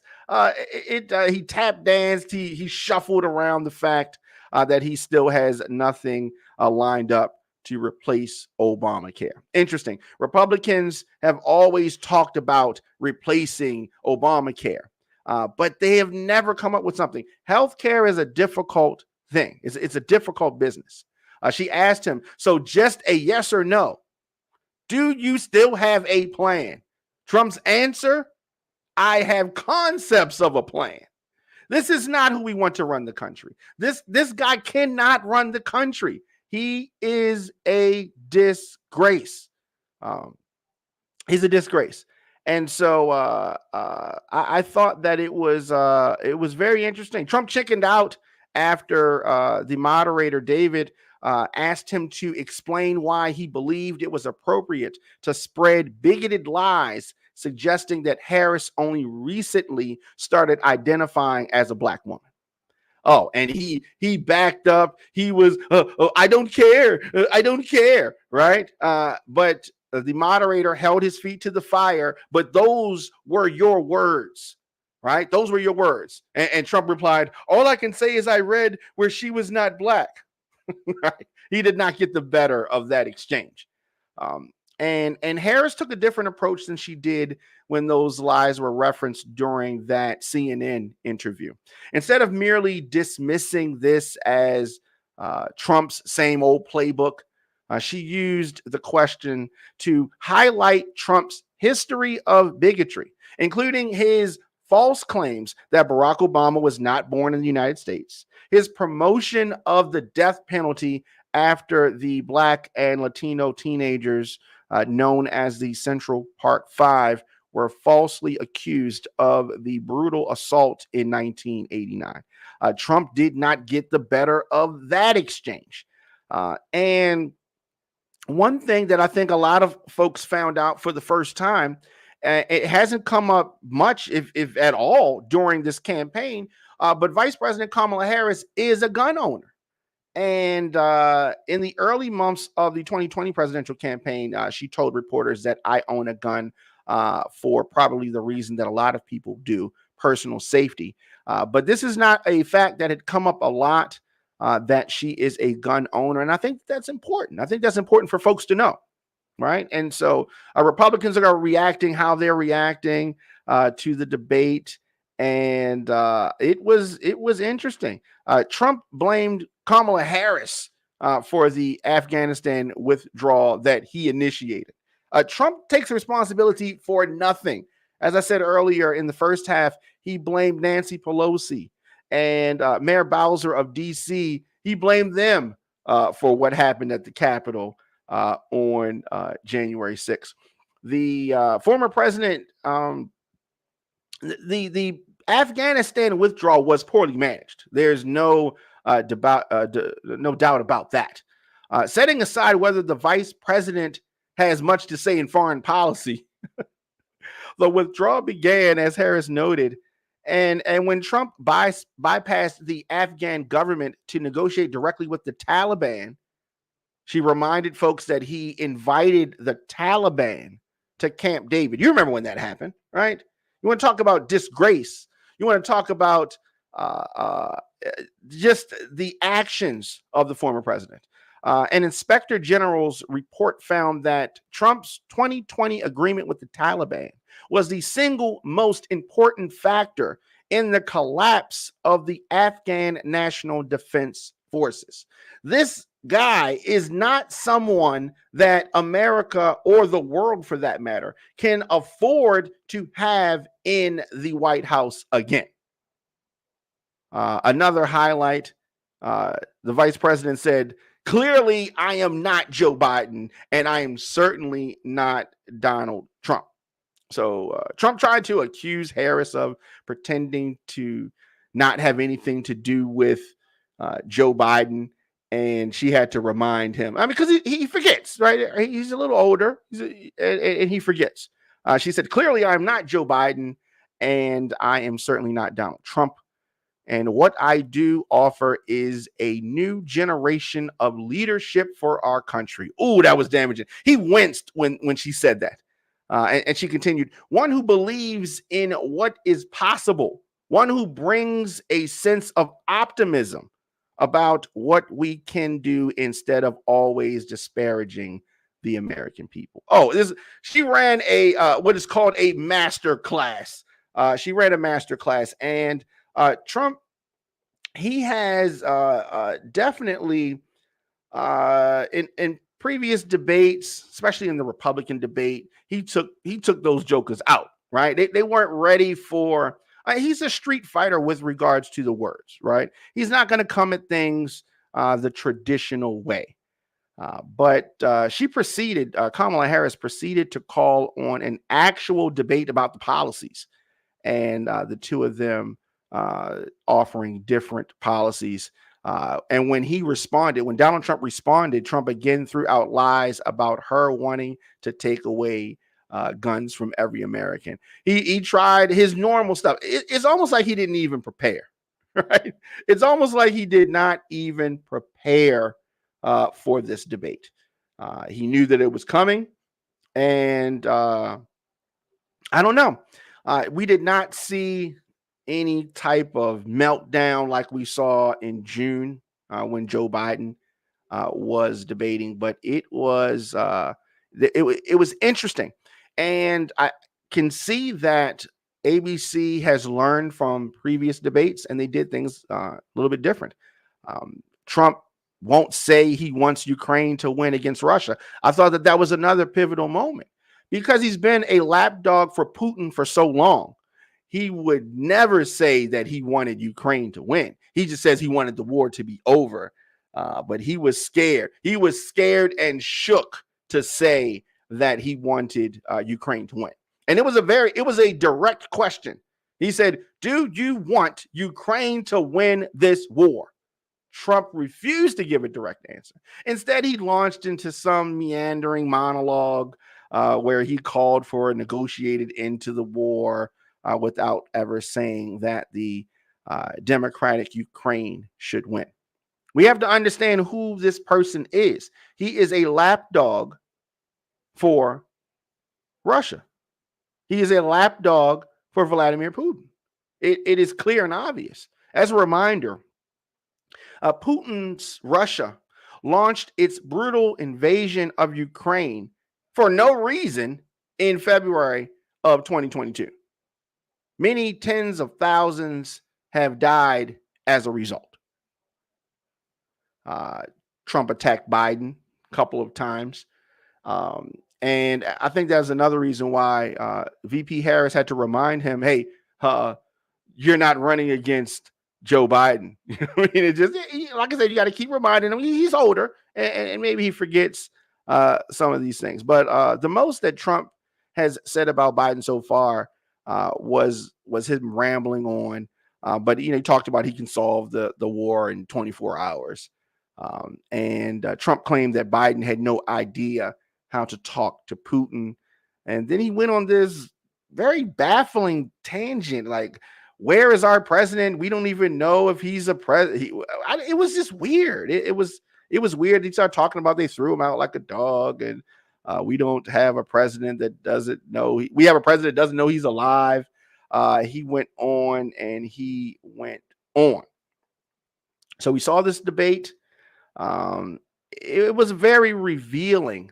It was a very revealing debate. They chose Pennsylvania for a reason. If you want more proof about how important Pennsylvania is to the Harris campaign, consider the fact that she can recite this particular fact off the top of her head when discussing the war in Ukraine. Why don't you tell the 800,000 Polish Americans right here in Pennsylvania how quickly you would give up in Ukraine, she said. Because according to VP Harris, and this is true, if Vladimir Putin is allowed to take Ukraine, he's looking at Poland next. So she connected. This was a master class. She did a lot of things that she was supposed to do. But understand this, and I don't know if it came off as this on screen, but I could tell, and you clearly could tell at the end, this was a hostile debate. This was a hostile debate. When the candidates are debating, who are they talking to? The moderators, each other, or the American people? That is a question, and the answer is it varies. It depends. Sometimes even within a debate, it varies.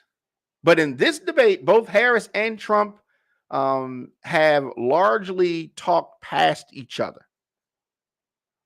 You can look at their use of pronouns. Both have talked about each other in the third person. It was interesting. And like I said, when they ended the debate, Trump just walked away. He was so angry that they did not shake hands. It was it was interesting. My opponent has a plan that I call the Trump sales tax. Sales tax.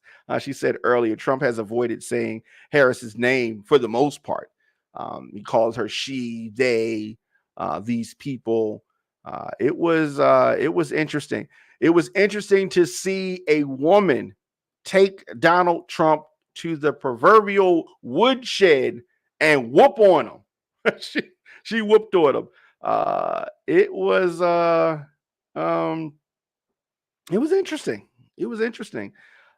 But as far as new things, as it relates to Israel and Gaza, there were not new things that Kamala Harris said. And I don't think that anybody was expecting something new with regards to that.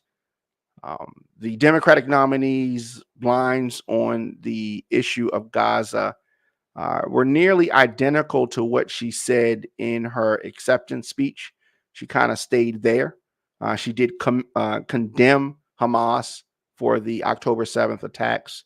She affirmed Israel's right to defend itself and the U.S. support for its ability to do so. But she reiterated the urgency of a deal. They want these hostages released and they want a ceasefire now. So she kind of stayed on point with that.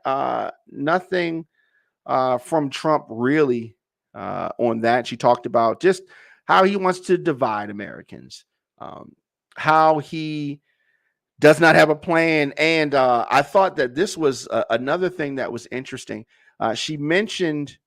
Kamala Harris mentioned that Trump is weak and wrong on national security and foreign policy. Oh, he winced when she said that. It was like a gut shot. And he is weak on foreign policy. His strong point is business. So you're going to talk about trade. You're going to talk about these things. Another thing that was revealing and showing his weakness in foreign policy, Donald Trump, the American president, touted Viktor Orban's endorsement. This is something that he should not do.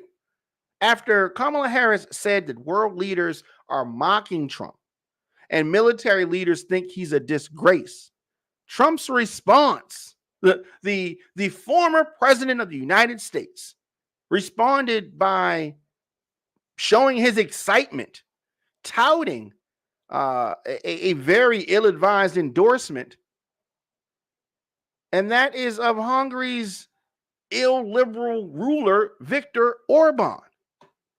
So he's like, Orban likes me. What? Trump says that Orban thinks that you need Trump back as president, and that's going to make everything right in the world. I'm not sure that there is a large contingency of non-MAGA voters placing a lot of stock in the endorsement of Viktor Orban.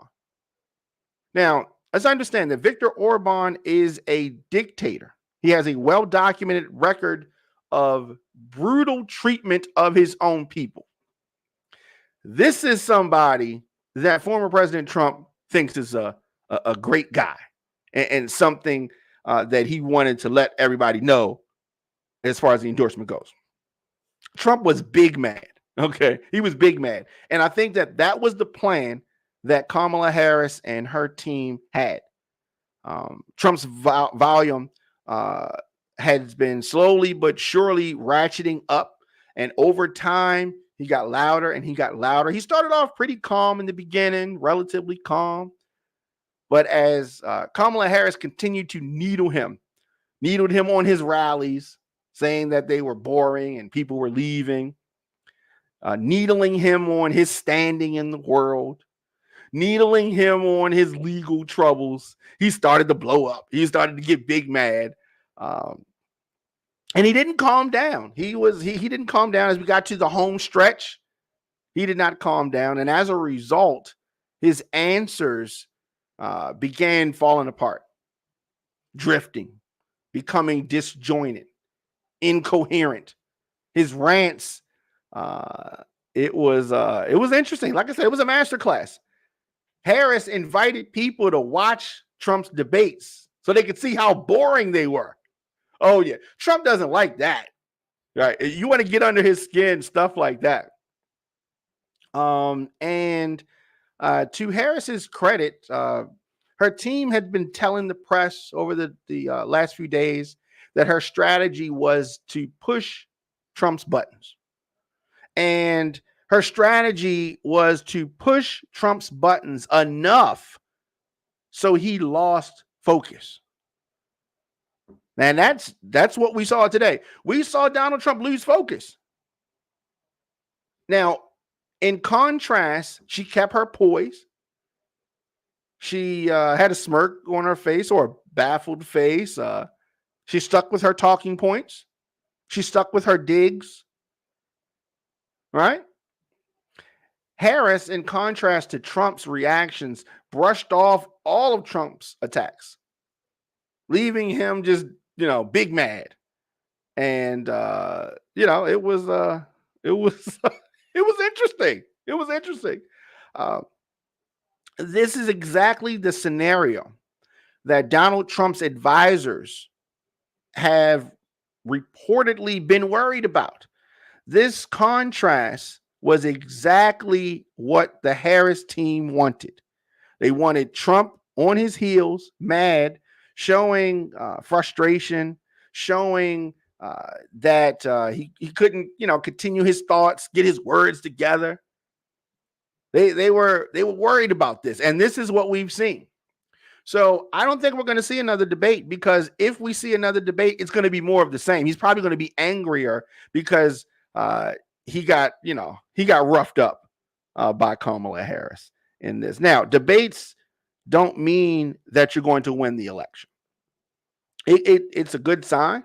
It's a good sign for undecided. It's going to bring a lot of clips that folks can use. But her calling him weak and wrong on national security. Oh yeah, he did not like that one bit. He did not like that one bit. It was interesting.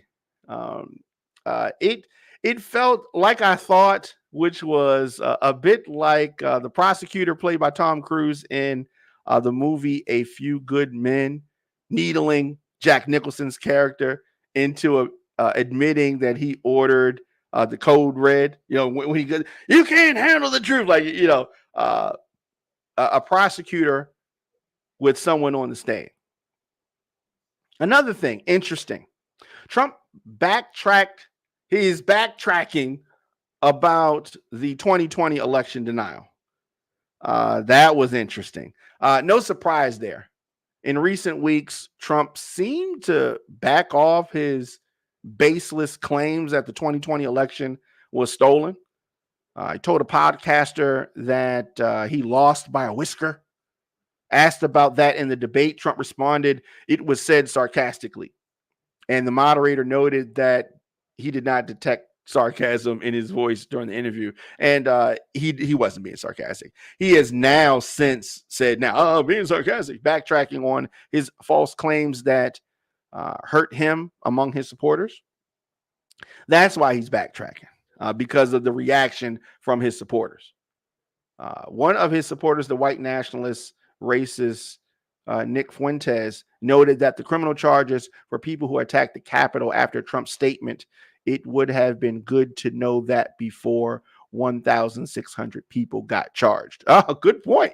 Good point. And so that's why he had to backtrack. It was interesting. It was interesting. Kamala Harris mopped the floor with that Bama. Okay. Trump repeated the false claim that Democrats are encouraging illegal immigration in order to get more votes, painting migrants crossing the border as people who don't even know what country they're in. And let's keep in mind that the president is married to an immigrant. You cannot make this stuff up, right? You cannot make this stuff up at all right?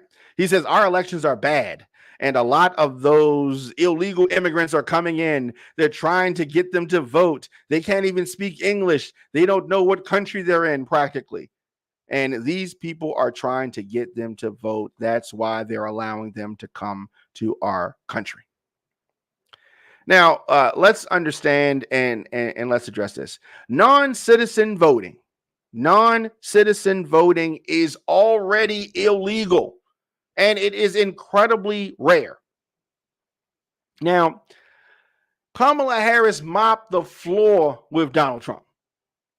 Kamala Harris highlighted Trump's history of violent rhetoric. Harris hit Trump on stoking the January 6th riot at the Capitol, and she said that this is not an isolated situation. She mentioned Trump's reference to fine people on both sides of the deadly neo-Nazi rally in Charlottesville, Virginia. Remember that? She talked about his reference to bloodbaths if he loses in November. Trump, falsely claimed that his very fine people quote was debunked. What is he talking about? We heard him say it. He's on video saying it. And so it was interesting. He made the same claim during his debate with Biden back in June. The off mic moments that we weren't hearing, but you could hear a little bit, some of those off mic moments. It was interesting. I did like the setup of the debate. I thought that it was good. It was a heated debate, right? It was heated. There's a lot of tension, and I'm gonna go as far as to say that these two don't like each other. Right? Let's put them in a steel cage. Right? Let's put them in a hell in a cell. That might be good. That might be good. Of course, we're talking about this debate. I believe what's going to be the first and only debate between Trump and Harris. It's a hard job to run a presidential debate. And I have to say that ABC News nailed it. They did this perfectly.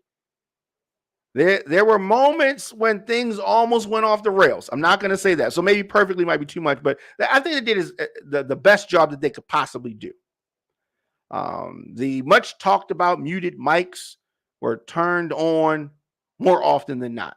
And there were times when the mics were off and somebody was talking and they turned them back on, right? When you compare and contrast tonight's, with the robotic reading of the questions from CNN back in June, it's like night and day. ABC did a quality job allowing the candidates to talk. They gave pushback. They corrected lies and falsehoods when they were told. I really, really respect the fact that they were more than willing to fact check Donald Trump's most egregious lies, even as he continued to ignore them and ask questions that actually honed in on the question of which the two candidates, which one of these two candidates is better poised to be president. Which one of these candidates is better poised to run America, Inc.? Somebody who has filed for bankruptcy 6 times, or someone with a clear vision that we were able to get glimpses of? Trump has no vision. Trump has no plan. Harris did very well describing the lives of an average American. Donald Trump knows nothing about that. She did well in the debate. And she talked about how Americans are facing, um, challenges and they want to be raised up. One time she described the Affordable Care Act by noting that previously an insurance company could deny if a child had asthma, if someone had breast cancer, if a grandparent had diabetes. You remember back before the Affordable Care Act when insurance companies could deny you if you had a pre-existing condition, right? It was very effective.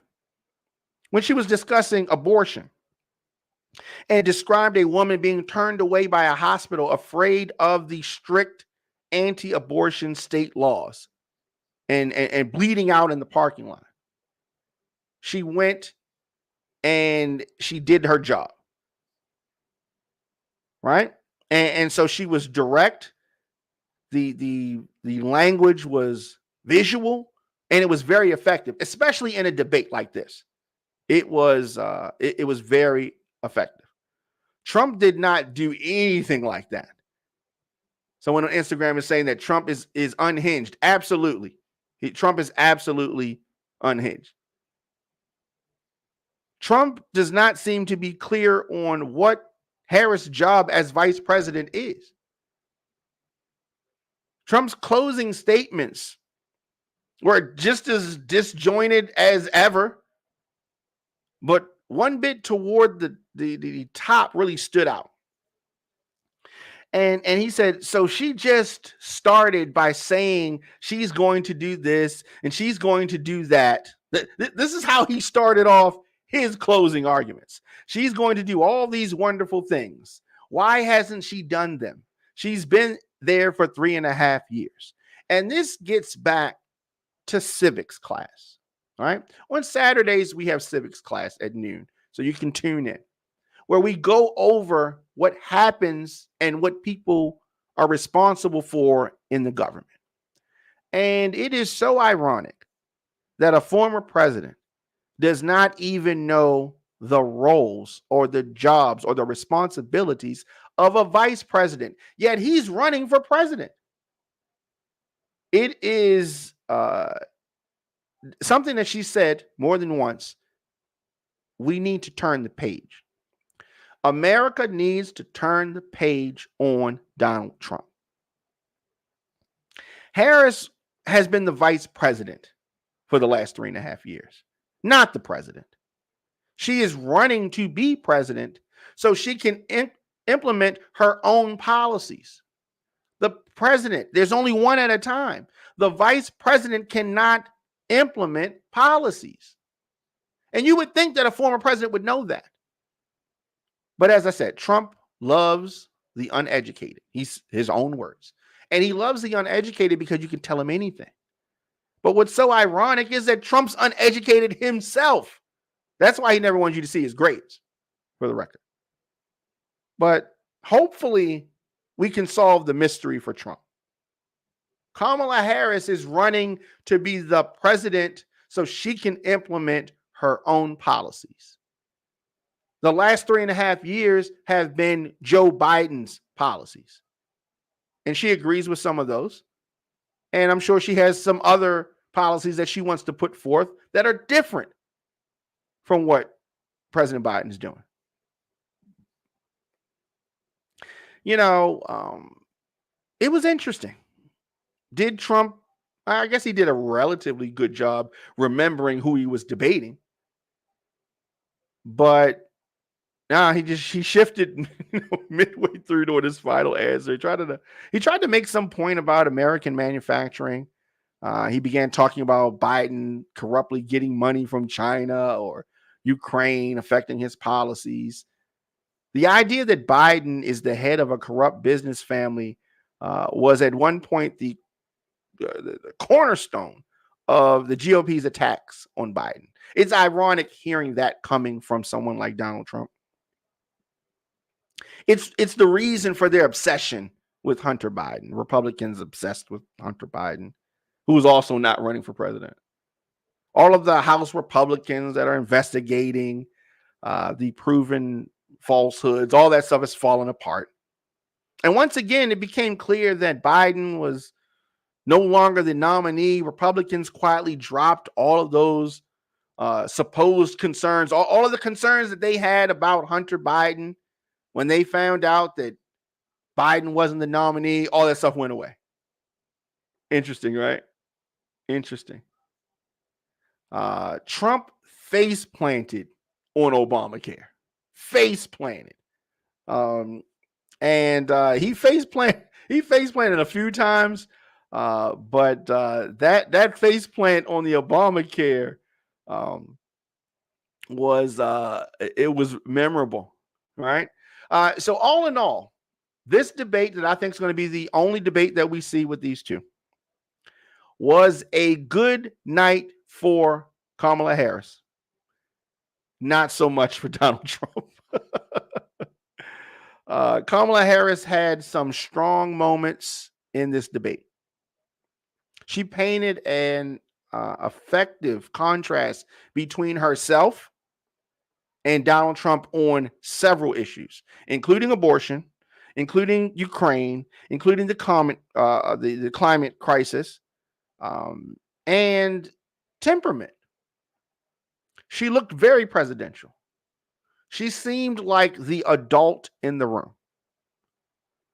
She poked at her opponent's weakness while remaining calm as he attacked her. So there's been this question of what would she do with some of the leaders in the world? Would she be able to handle herself? She handled herself well. She easily, flipped and turned his personal attacks on her race into an opportunity to pitch her leadership to voters. Masterclass. Her bewildered expressions as he rambled on will definitely make their rounds on social media. Trump had some standout moments, largely revolving around his most outrageous and racist lies that Democrats are so pro-abortion that they're executing babies at birth, that immigrants in Ohio are eating people's pets, that Harris wants to do transgender operations on illegal aliens that are in prison, he said. His comments about having concepts of a plan when pressed on his proposal to replace the Affordable Care Act are going to be widely laughed at and mocked. Yeah, she said, at one point, she said that Putin would eat Trump's lunch. Oh, he didn't like that because he's hungry. He definitely going to be hungry. Are you talking about my friend is going to eat my lunch? It was tonight, moderators, they should moderate all the debates. Tonight, we saw moderators who actually moderated the debate. It was good to see. It was good to see. I thought a couple times that things were going to go off the rails, but they did not. We saw a master class by Vice President Kamala Harris against a Neanderthal child in Donald Trump. The contrast between these two candidates could not be clearer. You could not have two more different candidates with two completely different approaches than these two. The entire debate, shouting, constantly interrupting himself, going down rabbit holes, being unable to finish thoughts, seemingly frustrated, angry, negative, tired, all of this stuff. All of this stuff that Donald Trump displayed in contrast to Kamala Harris appearing to be light on her feet, quite puzzled by Donald Trump's statements. There was a moment where he was squinting and hunching and seemingly having physical trouble getting a word out. Oh, there was so much He said some strange things. Strange things like Democrats have always wanted Roe versus Wade overturned. That's not true. He said that it's legal to kill children in the United States. Not true. He insisted that he saw something on television about people eating dogs. What is he talking about? That was one of the weirdest moments of the debate, saying that he saw it on television. So therefore, he knows it's true. Therefore, what the police said about it can't be true because he saw it on television. And Kamala Harris kept going back to her plan, her campaign, but also going directly at Donald Trump. I don't think I've ever seen a starker contrast in presentation from two candidates in any debate, in any type of contest, in any type of political race. I don't think I've seen that before. Taylor Swift. Oh yeah, Taylor Swift has endorsed Kamala Harris, writing on IG right after the debate that she will be voting for the Harris-Walz ticket in November. I think that she is steady-handed, a gifted leader, and I believe we can accomplish so much more in this country if we are led by a calm, not chaos. Taylor Swift wrote, who also praised Harris for picking Walz as her running mate. Swift said that the recent fake AI images of her endorsing Donald Trump made her realize that I need to be very transparent about my actual plans for this election as a voter. So that was good. Taylor Swift endorsing Vice President Kamala Harris. And I'm sure that we're going to see others endorse Kamala Harris. She is the right pick. She is the right pick. The Vice President Kamala Harris and former President Trump facing off in their first and potentially only debate. It was definitely something to see. Definitely something to see. And we're going to be talking about it in the days and weeks to come as this election winds down. We are on a fast track to November. I'm excited. But if debates matter at all, if they do, if debates matter, this election should be over because she mopped the floor with him. But it is more to it in the next now close to 56 days, or we're on 57 days until the election. We do not know the outcome of the election. But if the debate matters at all, this election should be over because she whooped on him. She whooped on him. Trump's campaign is probably going to plan B, plan C, plan D. They definitely have to figure this out. But we're going to see a lot of nasty tricks. And I don't know. Trump has really, really diminished since his debate against Hillary Clinton. If you look at the man that we saw on the stage tonight, the man that we saw at the lectern tonight versus who debated Hillary Clinton, you can see that, I don't know, when Donald Trump debated Hillary Clinton in 2016, he was definitely, blustering and lying through his teeth every chance that he got. But at least he managed to have, some coherent statements. He landed some sharp digs at Hillary Clinton in the process. But in contrast to that, where Harris was poised and on message throughout the entire debate, Trump was falling apart right before our eyes, getting more and more upset as she went deeper and deeper under his skin. I don't know. It was something else. So we're going to see what the Republicans do to try to combat this onslaught. I don't think they're going to let him debate anymore. I don't think they're going to let him debate anymore. Of course, I'll be back here tomorrow for the Diamond K Show, 6 p.m. Eastern.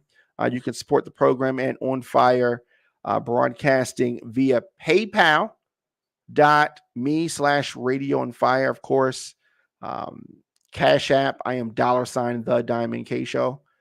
You can always contact me, djdiamondk@gmail.com. Music submissions, booking, or business info, hit me up, djdiamondk@gmail.com. As I said, I'll be live here tomorrow, 6 p.m. And we're going to be talking more about this debate, more about other things, top news stories of the day, et cetera, et cetera. Of course, DJ Diamond K on Substack. We are putting a lot of exclusive stuff over there, so subscribe over there. Of course, on YouTube, I am DJ Diamond K, and this has been interesting. This has been interesting.